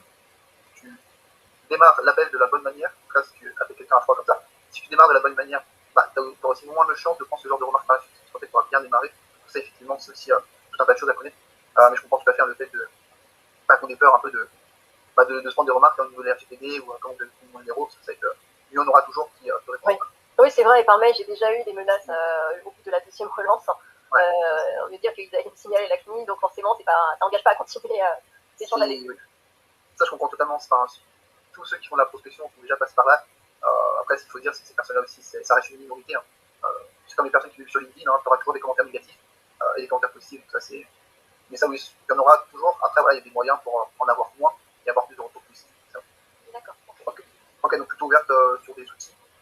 Ok, donc là, pareil, je la rassure un petit peu sur ça, parce qu'elle m'a partagé ça, notamment qu'elle avait eu déjà des remarques par rapport à tout ça. Donc là, je la rassure, parce qu'en fait, si elle a déjà eu des remarques sur la prospection, sur le cold calling ou les emails, du coup, peut-être qu'elle est refroidie par rapport à ça. Et donc, si moi derrière, je lui dis, bah écoute, il va falloir faire ça, ça, ça, peut-être qu'elle va me dire, oui, mais j'ai déjà eu des remarques et tout, je suis pas très open. Donc là, j'essaie de la rassurer et de dire que, entre guillemets, ça fait partie du job, mais du coup, qu'avec les bonnes techniques et la bonne structure, ça passe. C'est ok. Et donc, bah, ça permet aussi derrière, moi, d'affirmer, entre guillemets, mon statut d'expert, même si j'aime pas dire ça comme ça. À tester d'autres outils pour avoir d'autres perspectives justement, au niveau de la prospection. Est-ce que tu es à l'aise avec LinkedIn? Oui, je suis assez à l'aise, je publie de temps en temps. J'ai pas de problème à ajouter des personnes que je ne connais pas. Quand je cible une entreprise intéressante, je vais directement viser le décideur ou le niveau 2 et je l'ajoute. J'ai pas de problème à aller leur dire que j'ai sollicite parce que j'ai fait un prix pour eux. Voilà, ça c'est classique. Voilà, après, bon, c'est une utilisation basique de LinkedIn. Hein, et si tu parles plutôt d'utiliser des outils comme Sales Navigator, ça, j'ai pas de recul là-dessus. Hein. Ok. Oui, après, oui, ce que je veux dire, c'est que t'as déjà posté, enfin voilà, t'as déjà été dans une démarche de créer du contenu et d'ajouter des gens et d'aller leur parler. Oui, ça, j'ai une facilité à créer du contenu. Après, là, pour j'ai décidé de créer vraiment du contenu pertinent, pas communiquer pour communiquer. Si je communique, c'est qu'il y a quelque chose d'intéressant qui s'est passé ou que j'ai des conseils à donner à mes candidats pour essayer d'alimenter mon vivier ou que j'ai des problématiques peut-être que je peux partager à mes clients sur lesquels je sais apporter une solution. Je suis plus dans une communication minimale mais pertinente. Ok, une communication du coup qui s'adresse aux candidats. Double. Dans mon cas, les candidats. Donc là, pareil, je pose des questions sur LinkedIn, savoir si elle est à l'aise ou pas, pour, encore une fois, lui dire que, si savoir si elle est open à faire du LinkedIn ou pas, et sinon, comprendre pourquoi. Parce que si demain, si elle me dit non, LinkedIn c'est de la merde, et demain je dis va sur LinkedIn, pareil, manque de cohérence. Ça, j'ai jamais eu de mal à créer le lien avec eux. Et de l'autre côté, les clients, transformer des prospects en clients, qui connaissent un peu le cabinet, les méthodes, qui disent qu'on est peut-être la bonne solution pour eux face à la problématique. Ça, c'est plus l'aspect sur lequel j'ai pas vraiment creusé. Ok. Ok, bon, après, ça pourrait voir dans un second temps, mais s'adresser à deux cibles différentes sur un même compte, c'est pas forcément la meilleure approche à avoir. D'accord, c'est quelque chose qui pourra se. Tout simplement, faire une petite note, c'est que en fait, tu viens avec un compte perso et un concours. Et le concours, tu peux là, des choses qui viennent en tête, tu aimerais partager de tout. Est-ce que toi, tu aimerais me partager d'autres choses? Ok. Ok, écoute, je pense avoir fait le tour. Ok. Donc là, j'ai tous les éléments en ma possession. Et donc là, je lui demande s'il y a d'autres éléments là qu'elle aimerait partager. Pour voir si j'ai rien oublié ou s'il y a d'autres choses. Tout simplement. Est-ce que toi, tu aimerais me partager d'autres choses? Là, des choses qui viennent en tête, tu aimerais me partager? Des choses qui me viennent en tête, ça. Je pense qu'on a changé sur l'ensemble, mais oui, aujourd'hui, moi, ce que j'attends, c'est vraiment d'avoir les bonnes clés pour structurer. Encore une fois, sur la prospection, capable de mettre en place. Et rien qu'avec cette question-là, du coup, elle me redit ce dont elle a envie. Donc moi, ça me donne aussi des billes en plus pour présenter mon offre plus tard. De mettre en place des objectifs réalisables, de suivre le minimum, on va dire, de métriques pour les atteindre, et surtout d'avoir une organisation qui va vivre dans le temps. Pas me dire que je vais mettre en place ça sur 2 semaines, et après, je vais avoir une urgence, je vais avoir un imprévu, je vais avoir un truc qui prend beaucoup de temps, et finalement, je vais casser mon rythme, et je vais me dire, ça, c'est pas prioritaire. C'est sûr que ça. Mais je pense qu'il y a un ensemble de choses. Et oui, j'ai juste une petite question, c'est toi sur ton accompagnement que j'avais suivi sur Midco. Est-ce que tu as accompagné d'autres personnes, peut-être sur des projets Midco, mon ancienne entreprise. Comme moi, et quel type de personnes tu as déjà accompagné en termes de bagage, d'expérience? Ouais, alors, avec Midco, moi, c'était pas des freelances, des entrepreneurs. Donc, c'était tout type de personnes. Ça pouvait être des motion designers, ça pouvait être des rédacteurs web, ça pouvait être des coachs. C'était assez éparpillé en fait, mais ils avaient tout en commun le digital, c'est-à-dire que c'est des personnes qui pouvaient exercer leur métier à distance. Et donc, du coup, pour se à distance, et du contenu, pitcher leur offre. Après, je les accompagnais aussi sur la partie networking, parce que c'est aussi ce que Nico proposait. Et là, depuis que je suis closer, donc vendeur digital, et du coup, là, c'est vraiment freelance. Là, typiquement, un média buyer qui souhaite passer des appels de vente. Du coup, lui, j'ai pu s'appuyer sur la partie vente, donc structurer son argumentaire commercial, mais aussi l'aider à comprendre qui est sa cible, comment s'adresser à sa cible, comment structurer sa trame de vente en fonction de sa cible. Parce que c'est forcément différent. Si demain, tu me dis que tu t'adresses à un pâtissier, ce ne sera pas du tout la. Là, encore une fois, je me permets de parler plus longtemps parce qu'en fait, elle m'a posé une question. Donc, les seules fois où j'ai parlé vers longtemps, c'est pour renforcer ses croyances aidantes ou parce que là, elle me pose une question. Sinon, à chaque fois, je vais juste poser des questions. Même ça, tu t'adresses à des cabinets de recrutement ou des entreprises. Donc il y a ça, il y a aussi sur la manière de gérer les objections. Que tu reçois un appel, comment les traiter, quelle est la logique qu'il y a derrière, comment éviter d'avoir des objections. Et en partageant du coup les personnes que j'ai accompagnées, ça permet aussi de renforcer un peu cette crédibilité-là. Comment préparer ses relances commerciales en fonction de notre cible. Encore une fois, tout ça c'est différent. Moi, si je relance, j'aime aussi à bosser, moi je suis closer aux entreprises, sur un prospect qui souhaite faire quoi, je ne vais pas le relancer de la même façon qu'un entrepreneur qui souhaite avoir plus de. Donc il y a tout ça à prendre en compte. Une mauvaise, là, j'accompagne sur ce genre de prestations. D'accord, ok. Donc à la fois les entreprises et les entreprises structurées et les freelances. C'est ça, voilà, des personnes qui sont plus en démarrage, en rodage, qui ont des bagages techniques, et qui pensent, qui ne savent pas vraiment, qui ont déjà fait, qui sont déjà un peu intéressés à la vente, au process commercial, mais qui voient que ce n'est pas forcément efficient ou efficace dans leur cas. Et en fait, moi derrière, je vais intervenir pour vraiment structurer. Là, j'adapte mon discours en fonction de sa situation. Si on remarque bien, là, je dis, voilà, j'accompagne des personnes qui ont une expertise technique, etc., qui débutent ou qui sont en rodage, qui s'intéressent à la vente, mais qui n'y arrivent pas ou qui n'ont pas de structure. C'est pile la situation d'Ophélie. Donc là, je fais exprès de reprendre un exemple où Ophélie, elle se dit, ah oui, en fait, c'est moi. Ou elle puisse s'imaginer. Parce que si je dis, j'ai accompagné Jean-Charles, 55 ans, 10 ans d'expérience, il était dans la vente, machin, tout ça, il fait du e-commerce ou je sais pas quoi, enfin bref, si je sors quelque chose qui est complètement à l'opposé de sa situation, là, elle va peut-être se dire, ouais, bah, est-ce que Lucas c'est le bon gars? Alors que là, du coup, je ressens une situation qui bah, est pertinente pour elle. Qui sont déjà un peu intéressés à la vente, au process commercial, mais qui voient que c'est pas forcément efficient ou efficace dans leur cas. Et en fait, moi derrière, je vais intervenir pour vraiment que tout ça, pour que ça fasse sens pour eux et si ça leur ressemble. Si quelqu'un me dit, bah moi j'ai un téléphone et j'ai pas envie de démarcher les gens par téléphone, évidemment, je vais pas lui dire de faire le téléphone. Je vais m'adapter à la personne comment elle fonctionne, parce que je pars du principe que aujourd'hui, si tu fais le téléphone à quelqu'un qui n'a pas fait le téléphone, il va le faire. Il va le faire 2 jours. Et derrière, il va se décourager, il va se motiver, ça va pas être sur le long terme. Le but, c'est que cette personne-là, elle puisse tenir cette discipline, cette rigueur sur le long terme, et qu'à la fin, en fait, elle ait plus besoin de moi. Elle dit, bah, c'est bon, là, j'ai mes routines, j'ai tout ça, je sais comment faire, je sais quoi faire, je sais à qui je m'adresse, puis après, elle roule tout seule, moi, c'est ça mon but. Donc voilà pour répondre à la question. D'accord, oui, moi j'ai pas de problème avec le téléphone. Moi je me dis, bon c'est tout bête, je me dis que j'ai pas de problème à appeler des particuliers généralement pour leur proposer un poste, même parfois quand j'en ai pas. Évidemment, je fais très bien le lien. Maintenant, il faut que j'arrive un peu à transmuter sur la partie B2B. Donc ça, non, j'ai pas de problème avec le téléphone. Maintenant, c'est vrai que j'ai pas eu les bonnes méthodes et j'ai pas eu les bons leviers de motivation, c'est ça. Est-ce que, suite à ce premier échange, est-ce que toi tu sais aller plus loin, savoir un peu plus comment je peux t'accompagner? On demande son accord. Ça fait référence à la première vidéo là, de cette série où, pendant la conversation LinkedIn, à la fin, je dis est-ce que ça tirait si on faisait un premier rendez-vous? Là, je vois que je peux l'aider. Je dis bah, est-ce que en gros, tu souhaites aller plus loin ou pas? En fonction de ce premier échange, je demande toujours l'autorisation. Encore une fois, Ophélie, c'est toi qui as le contrôle. Est-ce que tu veux aller plus loin en fonction de l'échange ou pas? Entre guillemets, je lui demande l'autorisation derrière de lui présenter mon offre. Est-ce que, suite à ce premier échange, est-ce que toi tu sais aller plus loin, savoir un peu plus comment je peux t'accompagner ou pas? Oui, j'aimerais bien savoir quels outils tu pourrais avoir, comment tu pourrais faire l'accompagnement sur mesure. J'imagine que c'est comme ça que tu procèdes. Et bien sûr, il y a toujours la question financière qui rentre en ligne de compte, ce qui est normal, mais c'est ces questions-là sur lesquelles j'attends une réponse aujourd'hui. Pour la partie financière, est-ce que toi, tu avais déjà en tête une fourchette? Là, j'en profite, elle me tend une perche de questions financières. Je me demande si elle a déjà une fourchette en tête, parce que bon, là, imaginons qu'elle me dise, bah oui, j'avais entre 500 et 600 euros. Là, je me dis, ok, attends, accompagnement personnalisé sur mesure, 500 euros, c'est pas possible. Donc là, ça me permet peut-être de prendre la température et de savoir bah, si mon offre est cohérente par rapport à l'accompagnement que je peux lui proposer. J'ai aucune idée. Honnêtement, il y a énormément de coachs. J'ai déjà échangé avec d'autres types de coachs. Je sais que chaque accompagnement est unique. C'est comme les prestations. Mais non, j'ai pas du tout d'idée de la fourchette. J'ai pas du tout d'idée de comment, des modalités de paiement, si ça se fait en comptant, si ça se fait en plusieurs fois. Si ça se fait, je sais pas, ça se fait à la commande, je sais pas. Ok, pas de souci, effectivement. Moi, ce que je fais, c'est sur mesure. Bah, comme je l'ai décrit, en fait, moi, je m'adapte très souvent à la personne.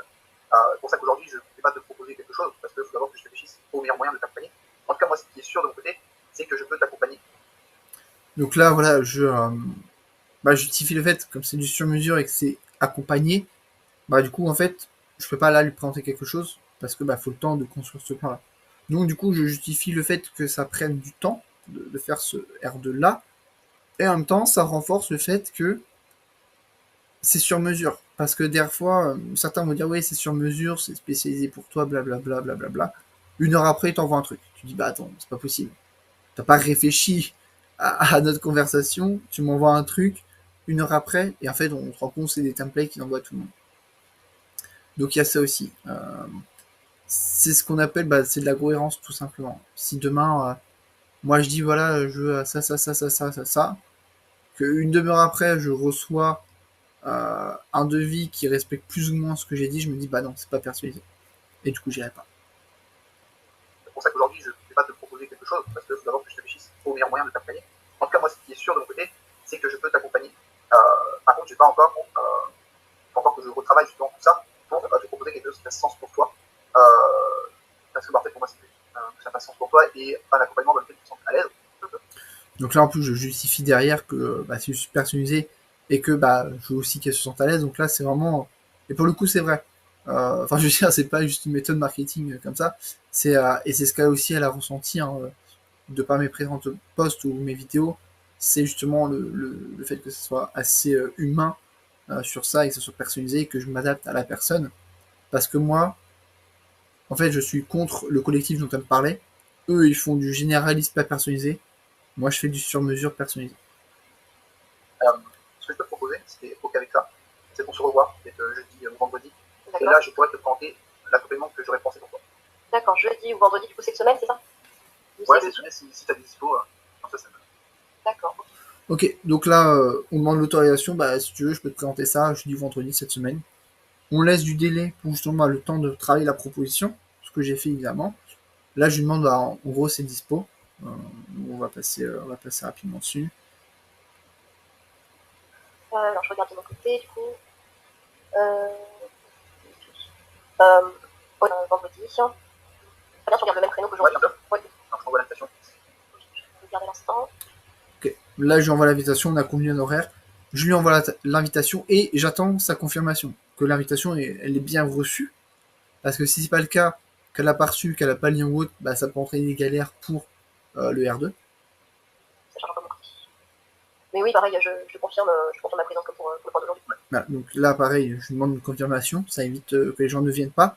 Voilà, je l'engage, entre guillemets, à venir. Ou en tout cas, après, si elle ne vient pas, bah, lui dire de me prévenir en amont, évidemment. Ouais, de toute façon, je t'enverrai très certainement un message jeudi pour confirmer que je suis encore en pour toi. Ok, Pareil, ça c'est à faire. Si jamais tu as un rendez-vous, un R1 ou un R2, envoyer un message la veille du rendez-vous, dire voilà, salut Jean-Michel, toujours ok pour notre rendez-vous de demain à telle heure. Simplement un oui, un non. Ça permet de maximiser le taux de présence dans tes rendez-vous. il y a des choses là que tu aimerais me partager ou tu as des choses à viser en tête ou est-ce que tout est clair pour toi? Tout est clair pour moi. Je vois que tu travailles sur différents canaux, pas que sur la partie prospection, quelque chose, donc c'est intéressant. Forcément, je me pose souvent la question du coup, parce que c'est quelque chose de nouveau pour moi, c'est inconnu. Et donc, je me demande aussi, oui, si l'accompagnement est vraiment faisable, s'il va y avoir vraiment des résultats, forcément, c'est des questions que je suis en train de poser. Qu'est-ce qui ferait que l'accompagnement ne serait pas faisable pour toi? Okay. Et là, en reposant cette question-là, en gros, est-ce que tu as encore des questions? Comme elle me reparle de la faisabilité de l'accompagnement, du coup, j'en profite encore, parce que je préfère traiter ces questions-là là pendant la fin du R1 que pendant les objections lors du R2, par exemple. Je sais pas, peut-être de mon côté, pas assez de bagages, ou peut-être pas assez de matière en termes de prospects, c'est surtout ça. Parce que les bagages, on les a. Là, elle me partage un peu ses craintes. Pas assez de bagages. Donc là, j'essaie de comprendre un peu d'où ça vient, pourquoi elle pense ça. Donc, ça, c'est quelque chose que t'apprends. Oui, mais je me suis toujours posé la question parce que j'ai échangé avec d'autres coachs. Et arrivé à un moment donné, effectivement, quand on poussait un peu la porte pour mettre en place l'accompagnement, j'avais toujours un peu ce frein de me dire, oui, ok, son accompagnement il a l'air sympa, ça a l'air d'être une solution miracle, mais est-ce que ça va me convenir à moi? Parce que la plupart de leurs cibles, généralement, c'est des personnes qui ont déjà du bagage, des personnes qui ont déjà été commerciaux avant. Donc ça, c'est bien parce que tout le monde se sera arrêté à on prend le rendez-vous, ok, machin, au revoir. Là, en reprenant cette dernière question, est-ce que tu as des choses que tu aimerais me partager encore? Il y a la confiance qui s'est installée. Là, ça fait 1h04 qu'on discutait avec Ophélie. Et du coup, ça me permet de traiter une objection en amont. La confiance en soi. C'est clairement ça. Est-ce que j'ai assez de bagages et tout? J'ai déjà regardé les accompagnements. Et en fait, on voit qu'elle doutait. Et du coup, bah, ça me permet de traiter ça là maintenant. Plutôt que de traiter après pendant l'accompagnement. Si je lui présente mon offre, enfin, je vais lui présenter mon offre, hein, tu l'as déjà compris, que à la fin me dise oui, mais du coup, je sais pas, j'ai pas assez de bagages, etc. Et ça peut être un frein. Donc je préfère traiter ça encore une fois en amont, traiter toutes les objections en amont. C'est surtout ça, en fait. Bon, alors, tu sais que moi, avec une fois, j'avais des personnes qui ne connaissaient rien à l'entrepreneuriat de manière assez générale, qui ne savaient pas profiter, qui ne savaient pas vendre, et pour qui ça l'a fait après. La seule question que je pose, c'est est-ce que, même si, parce qu'en fait, dans toutes les disciplines, perso pro, on manque toujours de bagage, forcément quelque part, on sait ça. Après, la question que je peux poser, c'est est-ce que tu es suffisamment motivé pour apprendre et dépasser ça? C'est la seule question que tu as posée, parce qu'après les bagages, tout ça prend aujourd'hui. Donc là, je la rassure, évidemment, donc c'est un peu entre guillemets une phase de coaching où en fait je vais comprendre que les bagages, de toute façon, on est tous mauvais quelque part, on a tous du mal quelque part, mais si t'es motivé à y aller, bah en fait, la question des bagages techniques ou autres, finalement, ça dépend que de ta motivation. Donc c'est ça un peu que j'essaie de lui faire comprendre, ce qui est vrai en soi, c'est ce que je pense réellement. Et donc en fait, lui faire comprendre que si aujourd'hui t'es motivé, bah les bagages, c'est pas un souci, c'est même pas une question. Notamment quand tu accompagnes, le but c'est aussi d'apprendre de la bonne manière. Et après, tu dépends de comment tu es à ce niveau-là. Il y a des personnes qui ne connaissaient rien, qui avaient vraiment zéro bagage, qui ont réussi. Donc après, à partir de là, tout dépend des moyens que tu mets en place pour réussir. Oui, j'ai la motivation, je sais que ça va pas forcément être toujours facile, ça je le sais, mais je sais que c'est nécessaire. Mais moi, c'est la première fois que je partage ça, je le partageais même pas avec mon coach avant. J'ai toujours eu ce problème un peu, ce sentiment de ne pas être légitime en fait sur le commercial, le fait de ne pas en être issu par rapport à elle. Et là, ce qui est encore plus intéressant, c'est qu'encore une fois, en reposant ces questions-là, alors ça arrive très très rarement d'avoir ce genre de conversation à la fin d'un R1, mais du coup, en posant cette question-là, j'ai ouvert des portes de confiance en soi, de syndrome de légitimité, ce qui est un peu commun à tous les entrepreneurs et que certains entrepreneurs ne vont pas forcément partager. Et des fois, c'est pour ça aussi qu'ils vont pas accepter un accompagnement, parce qu'ils vont se dire, en fait, je suis pas capable de le faire. Ils vont le penser, mais ils vont pas te le dire. Et du coup, toi, tu vas pas comprendre, tu vas dire, attends, c'était ok, mais finalement, la personne n'y est pas allée. Elle veut réfléchir. Alors qu'en fait, elle a juste un problème de confiance en soi. Et là, on est en train de le traiter. Je parle de consultants, de me dire que ça va être très difficile parce que j'ai pas fait ça avant, c'est surtout ça en fait. C'est que j'ai beaucoup de mal dans mes premiers appels de prospection. Et ça vient d'où c'est des choses que tu as eues dans d'autres disciplines, d'autres aspects de ta vie pro perso, ou est-ce que c'est vraiment sur la partie commerciale que tu fais ça? Donc ça, c'est un peu... je te le rajoute, de toute façon. Si ça fait 1h25 que tu regardes cette vidéo, t'es plus à 5-10 minutes près maintenant, je pense. Et c'est peut-être très très intéressante aussi, c'est de traiter cette objection-là, parce que c'est une objection. La confiance en soi, c'est une objection. Un prospect, en fait, quand tu vas lui vendre ton truc, il a besoin de savoir s'il peut avoir confiance en toi, qui tu es, moi c'est le cas, ou en l'entreprise que tu représentes, confiance en la solution, est-ce que les outils mis en place sont pertinents, est-ce que ça va m'aider, confiance en moi. Est-ce que moi, j'ai confiance pour prendre les outils de cette personne-là, donc j'ai confiance en la personne, je prends ces outils, est-ce que j'ai confiance en moi pour les appliquer, pour avoir des résultats. Et donc là, on est en train de traiter la question de la confiance en elle, parce que du coup, la question de l'accompagnement, elle n'a pas encore lieu, mais là, on traite la question de la confiance en elle. Quand je maîtrise pas un domaine, généralement j'ai toujours un peu ce sentiment d'imposteur, même si je sais que je vais toujours me dépasser, ça c'est une chose. Mais là où j'ai vraiment beaucoup ressenti, c'est en commençant en tant qu'entrepreneur. Je te rassure, c'est normal déjà, et c'est plutôt bon signe. Et donc là, je me permets de prendre plus de temps pour la rassurer par rapport à ça. Parce que c'est important pour moi qu'elle n'arrive pas au R2 en se disant, non, je me sens pas légitime, machin, tout ça. Le but, c'est de la rassurer, et en même temps, c'est parce que aussi j'aime ce côté relation avec les entrepreneurs, parce qu'avant j'avais Midco, donc forcément j'avais aussi cet aspect-là. Et là, c'est vraiment le côté humain qui parle. Là, il n'y a plus trop de commercial ou autre, c'est vraiment le côté j'aide sincèrement Ophélie, en tout cas à aller mieux. Mon objectif, c'est de voir comment je pouvais l'aider, si ma solution faisait sens pour elle, si je pouvais l'aider. Donc là, je pense à un accompagnement qui va pouvoir l'aider. Et derrière ça, il y a ce côté un peu entrepreneurial, parce que je côtoie beaucoup d'entrepreneurs. Et donc, il y a ce côté où là, je me dis, ok, mais en fait, je peux pas la laisser partir comme ça. Tout simplement. Et donc, d'avoir cette discussion un peu à cœur ouvert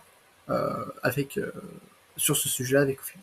Aussi pourquoi, parce qu'en fait, quand tu penses à ce syndrome-là, que tu penses être un imposteur, en fait, inconsciemment, tu vas tout faire pour réussir à faire de toi plus les autres. Parce qu'aujourd'hui, il y a un biais, c'est Dean Kruger qui a théorisé ce biais, c'est qu'en fait, il y a des gens qui pensent savoir, en fait, dès qu'ils apprennent une discipline, ils pensent avoir plus d'éléments en main et du coup, se croient assez fort dans cette discipline. Du coup, en fait, ils vont agir peut-être avec un peu plus de confiance en eux, avec le peu de connaissances qu'ils ont. En fait, il y aura un décalage entre ce qu'ils vont dire et ce qu'ils vont faire et la réalité. Il y en a d'autres, comme toi, comme d'autres personnes, comme moi avant, avec ce syndrome de l'imposteur, en fait, on a la réalité là. En fait, nous, on dit non, on n'est pas capable, on n'est pas légitime de faire ça. Alors, en fait, dans les décisions, on est capable. En fait, le fait d'avoir ce syndrome de l'imposteur, de se en dessous de la réalité, ça va nous donner de la force pour justement aller chercher plus. Parce qu'en fait, on va tout faire inconsciemment pour ne plus être un imposteur et donc on va donner tous les moyens nécessaires. Donc, finalement, quand on voit des choses de cet angle-là, être avoir un syndrome de l'imposteur, c'est pas forcément quelque chose de négatif. Après, c'est négatif tant que ça dure. Que tu peux être un imposteur, par exemple, moi, j'ai une sport ou un gros sport, je suis nul parce que, parfois, avec lequel je suis pas à l'aise, et forcément, j'ai des blocages. Donc, en fait, je me dis, j'y arriverai jamais. Le lendemain, ça va un peu mieux, le surlendemain, ça va un peu mieux, et puis au bout de 2-3 semaines, je me dis, tiens, là, mine de rien, j'ai progressé. Et en fait, c'est ça qu'il faut aller chercher. Ça marche dans le sport, mais évidemment, ça marche particulièrement dans l'entrepreneuriat. En fait, tous les jours, donc voilà pour la petite aparté sur le syndrome de l'imposteur. Voilà, donc là, je me suis servi de son partage pour lui faire, entre guillemets, un coaching sur tout ça, et finalement lui dire que c'était un peu une bonne chose, c'était quelque chose qu'on partageait. Ça, pour le coup, c'est quelque chose que je pense 100% réel. Enfin là, tu vois, il n'y a pas de script, il n'y a rien. C'est vraiment un partage, parce que je trouvais ça important de la rassurer à ce moment-là. Et ça, encore une fois, c'est aussi quand tu vends, quand tu es un commercial ou quand toi-même tu vends tes propres offres, ton rôle aussi, c'est d'accompagner le prospect à prendre la bonne décision. Là, en l'occurrence, ça fait partie de la partie accompagnement. J'aide Ophélie, tout simplement. Donc là, elle me partage ça. Si elle me le partage, c'est qu'elle a suffisamment confiance pour me le partager, qu'elle se sent suffisamment à l'aise. Et donc moi derrière, bah, forcément, je la rassure par rapport à ça. C'est un peu un côté psy qu'on peut avoir, mais en même temps, quand on est closer, il y a un peu cet aspect psy qu'on a. Même si, attention, c'est pas une consultation, attention, je suis pas thérapeute ni rien, mais c'est vraiment dans le sens où on est là pour accompagner le prospect. Qu'il achète ou pas derrière, je m'en fous, parce que là, Ophélie, ça se trouve, elle va pas se monter au garde, ça se trouve, elle va pas venir. Ça se trouve, elle va pas acheter, ça se trouve, elle va me dire c'est trop cher, ça se trouve, elle va me dire non, c'est nul, j'en veux pas ton accompagnement, j'en sais rien. Mais je suis là pour l'aider et l'accompagner. Peu importe si après elle prend mon accompagnement ou pas. Moi, j'aurais fait mon taf, je l'aurais aidé, je l'aurais accompagné. Que je comprends totalement, parce qu'on est tous passés par là. Ouais, ouais, ça me rassure que tu dises ça, parce que tout le monde ne le vit pas forcément. Il y en a beaucoup qui se mettent en position, dans une posture d'expert, qui pensent l'être, et juste... Et en partageant ça, du coup, je me suis, on va dire, montré un peu vulnérable, parce qu'à un moment donné, j'ai dit, bah, on le ressent tous, moi-même, etc. Et donc, partager ses faiblesses ou ses vulnérabilités avec quelqu'un, ça renforce aussi la confiance que cette personne peut avoir en toi. Euh, à titre d'exemple, moi, je me reconnais plus dans mon manager, par exemple, qui me partage un peu ses faiblesses ou qui me dit qu'avant il closait mal, qu'il avait des difficultés, plutôt que dans un gars que tu vas voir sur LinkedIn qui va dire ouais, moi je close, moi je suis le meilleur, moi j'ai aucun défaut, moi j'arrive à tous les coups, moi j'ai pas de coup de mou, moi je suis trop fort. Moi je vais plus me reconnaître et j'aurai plus confiance en la personne qui va me dire bah ok, aujourd'hui ça va, j'arrive, mais j'ai moi aussi eu des galères, j'en ai toujours aussi actuellement, seulement bah j'essaie d'y arriver, je me forme, j'apprends sans cesse, et donc je veux plus me reconnaître dans cette personne-là, parce qu'elle va être plus sincère, plus authentique. Et donc partager ce genre des fois d'insight aussi avec tes prospects, ça renforce aussi la confiance que le prospect peut avoir envers toi. Et inversement. Et évidemment, là on fait ça, on est à 1h08 d'appel, donc il y a aussi toute cette relation, cet échange qui s'est créé. Si on avait été au début de l'appel, jamais on aurait eu cette conversation. Jamais Ophélie ne m'aurait partagé ça et jamais on ne serait parti dans cette discussion-là. Qui vont pas ménager en fait des personnes comme nous font, des personnes comme nous ou des personnes qui débutent. Et ce qui fait que on sent encore plus ce gap-là et on commence à se comparer pour se fixer des objectifs et finalement ça va plus nous ramener plus bactère. Ouais. Non, je pense que t'as bien cerné le problème, oui. Ah, parce que je suis aussi passé par là, quand j'entrais avec Nico, forcément au début on se posait plusieurs questions. Qui suis-je pour faire ça, pourquoi je fais ça, Pareil, là, je partage mon truc. Et encore une fois, c'est les seules fois où je partage un peu, où je prends la parole, où je partage, c'est dans le cadre là d'une discussion ou parce que Ophélie me posait une question. c'est censé être aussi des remises en question, donc je comprends totalement ce que tu peux ressentir, mais c'est pour ça que c'est pas une fatalité en soi, et tu évoquais le fait de se comparer aux autres. Moi j'ai vu notamment au Nico, beaucoup de freelance se comparer tout le temps aux autres, et en fait c'est notamment un peu à cause des réseaux aussi, parce que sur les réseaux, notamment sur LinkedIn, on voit plein qui ont l'air de réussir comme ça. Ah, il réussit, il fait tant de chiffre d'affaires, lui c'est un génie. Et après, quand tu regardes un peu les coulisses, déjà tu te rends compte que c'est du chiffre d'affaires et pas du bénéfice. Et surtout, certains, tu te rends compte qu'à un moment donné, ils disparaissent. Et ça, on n'en parle pas. Ils disparaissent parce qu'en fait, ils ont fait un burn-out. Ou parce qu'en fait, ils ne se sont pas écoutés. Ou qu'en fait, finalement, ils ont fait du chiffre, mais au détriment de l'aliment. C'est-à-dire que ils ont forcément arnaqué les clients, ou ils se sont mal comportés avec les clients. Et qu'en fait, tu vois leur réussite, mais tu vois pas tout le reste derrière de tout ça. Et donc, finalement, la seule personne avec laquelle il faut te comparer, c'est toi. Est-ce que toi, la Ophélie d'aujourd'hui, est-ce qu'elle est meilleure que la Ophélie d'hier? Tout simplement. Et si c'est oui, t'as déjà gagné en fait. Peu importe les autres parce que tu trouveras toujours meilleur que toi. Moi, si je me compare dans mon sport de tennis de table, il y aura toujours des mecs qui vont battre. Et c'est ok. Est-ce que moi je suis meilleur que ce que j'étais le mois dernier? Si la réponse est oui, tant mieux. Si j'ai ne serait-ce que amélioré dans ton sens sur mon jeu, tant mieux. Parce qu'en fait, on n'a pas tous les mêmes capacités, on n'a pas tous le même bagage de départ. Certains sont plutôt littéraires, d'autres matheux. On a tous une discipline un peu de prédiction et du coup, quand on sort dans l'entrepreneuriat, on se dit c'est toujours pour moi, on n'a pas appris ça à l'école et on est perdu. Ouais.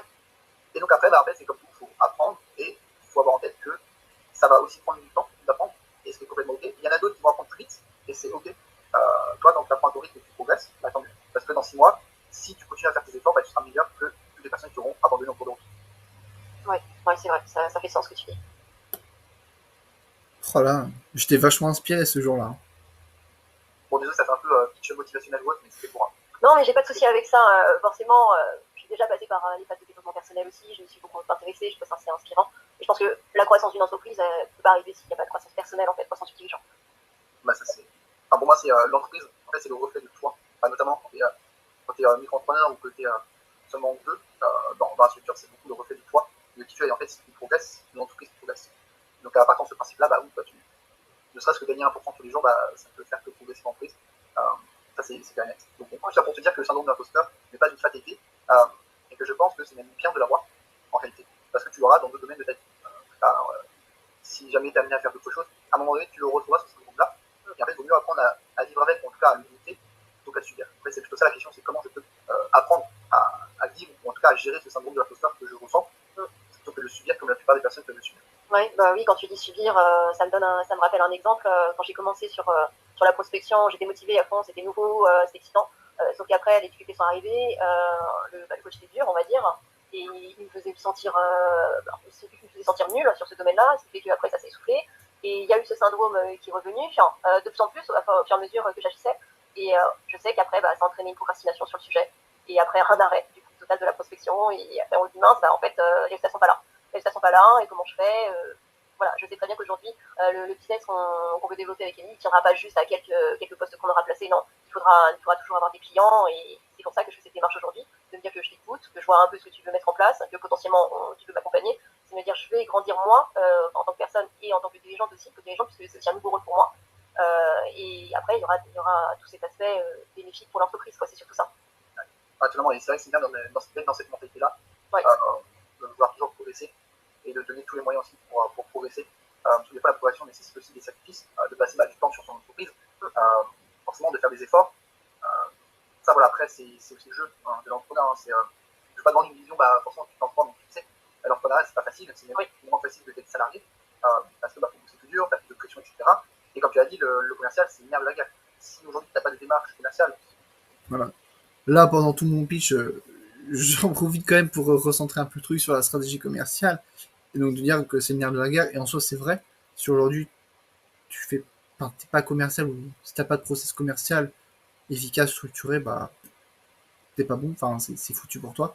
Donc là, j'en profite aussi pour remettre un peu le sujet initial dessus pendant tout mon speech de motivation. De prospection et de vente, il se passe rien, comme tu l'as dit. Si t'as pas de prospect, t'as pas de client. Si t'as pas de client, tes candidats, ils se retrouvent dans la nature. Et si tu rentres personne, il n'y a pas de suivi à faire. Donc finalement, tout part de là. Oui, c'est exactement ça. Pour moi, c'est une question de mindset et c'est une stratégie sur le long terme. Et c'est exactement ce que je viens chercher aujourd'hui. En tout cas, j'espère que cette petite aparté sur le syndrome de l'imposteur. Oui, ça me parle énormément en tout cas. Bon, top. Voilà. Au moins, je sais que cet aparté-là lui a servi. Peut-être que ça l'a aidé. Voilà, en tout cas, c'était le but. C'était de l'aider sur ça. Parce que j'ai pas fait tout ça pour étaler ma science infuse. En tout cas, bon, de mon côté, c'est ok donc, pour vendredi 15h. D'accord. Moi, dans ça, j'ai le temps de préparer quelque chose d'adapté à toi, de personnaliser quelque chose qui fasse sens pour toi. Parce que, encore une fois, pour moi, c'est le plus important, notamment pour jouer sur le long terme. On est là pour jouer sur le long terme aussi.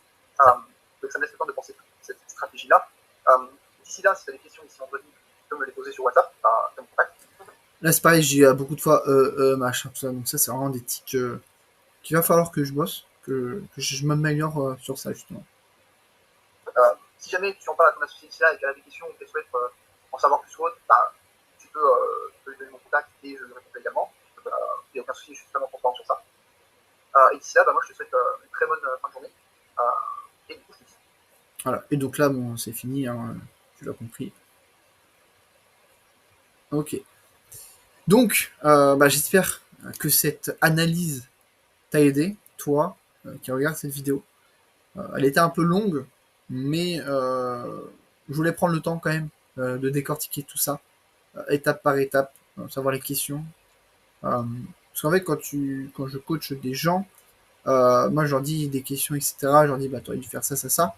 Mais en fait, c'est mieux de comprendre peut-être aussi ce que tu attends derrière. Par exemple, là, je pose des questions, j'attends des réponses. Donc c'est bien aussi de savoir, quand tu poses des questions, tu poses pas une question pour poser une question. Parce que derrière, tu attends quelque chose, ou en tout cas, tu as envie d'amener la personne à te dévoiler quelque chose, ou des informations dont tu as besoin pour un futur rendez-vous. Ce qu'il faut retenir de tout ça, si tu dois retenir quelque chose de cette vidéo, c'est question ouverte, posture, question ouverte. Les questions fermées, c'est à utiliser avec parcimonie, ou pour préciser quelque chose si jamais tu n'as pas compris. Question ouverte, ne parle pas. Parle que si c'est une croyance aidante donc pour aider, renforcer une croyance aidante, ou au contraire, là il n'y en a pas eu, mais casser des croyances limitantes. Par exemple, si Ophélie m'avait dit ouais, la prospection LinkedIn c'est de la merde, ça marche pas, là j'aurais pris du temps pour lui dire non, voici pourquoi, etc. Donc j'aurais pris le temps d'expliquer par A plus B pourquoi ce qu'elle pensait n'était pas forcément la réalité et essayer d'amener une nouvelle perspective pour casser cette croyance limitante. Parce que si le prospect arrive après, si tu es en phase de closing et le prospect a encore des croyances limitantes sur ton sujet, par exemple si moi je cherche des médias buyers pour faire de la pub, que moi-même je suis un peu sceptique sur la pub, bah bon déjà, non, plutôt l'inverse. Des médias buyers me contactent pour faire de la pub, je prends rendez-vous. Si moi-même je suis sceptique sur les résultats que peut apporter la pub à mon activité, ils ne vont jamais me closer. Parce que j'aurai ces croyances-là. Donc, casser les croyances limitantes, renforcer les croyances aidantes, écouter activement, noter aussi, pas trop être comme moi, comme ça et tout, mais essayer plus de regarder la personne dans la caméra, tout ça. Et du coup, les moments où tu pars, c'est peut-être à la fin en fait. Quand quand Félix m'a posé cette question sur ce que je faisais, etc.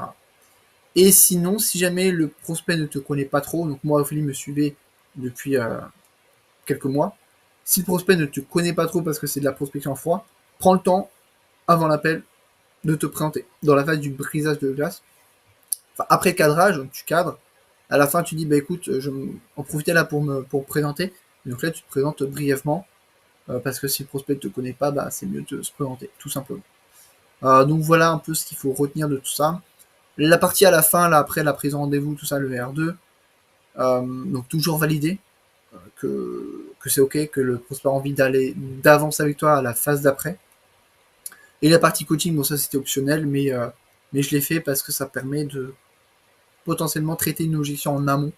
Et donc quand tu es en phase de closing, donc dans la vente, dans tout le process de vente, dès que tu vois un peu une objection ressortir ou tu sens que ça va être une objection finale, tu la traites en amont. Pour qu'à la fin, en fait, l'idée c'est qu'il n'y ait plus que le prix le frein.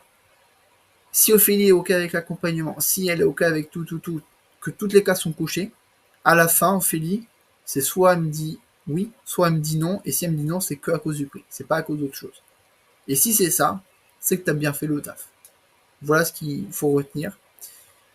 Bref, j'espère que cette vidéo t'a aidé, t'a plu. Si c'est le cas, tu peux commenter, liker, partager. Si tu aimerais voir d'autres analyses de 12 appels ou même dans une industrie où je close pour un programme de fitness, tu peux me mettre en commentaire. Dans la description, tu as le lien de ma newsletter. Tous les dimanches à 18h, je t'envoie des astuces, des tips concrets, actionnables sur tout ce qui est process de vente, prospection, etc., etc. Également, dans le lien, si ça fait sens pour toi, pour réserver un appel avec moi où on parlera de toi. Je t'écouterai comme je l'ai fait avec Ophélie pour savoir où tu en es, quelle est ta situation, quels sont tes objectifs. Voir si je peux t'aider et si oui, comment je peux t'aider. On échangera toi et moi sur ton activité. Donc je te mets le lien également. Sur ce, je te souhaite une très bonne journée ou une très bonne soirée et je te dis à très vite dans une prochaine vidéo. Salut!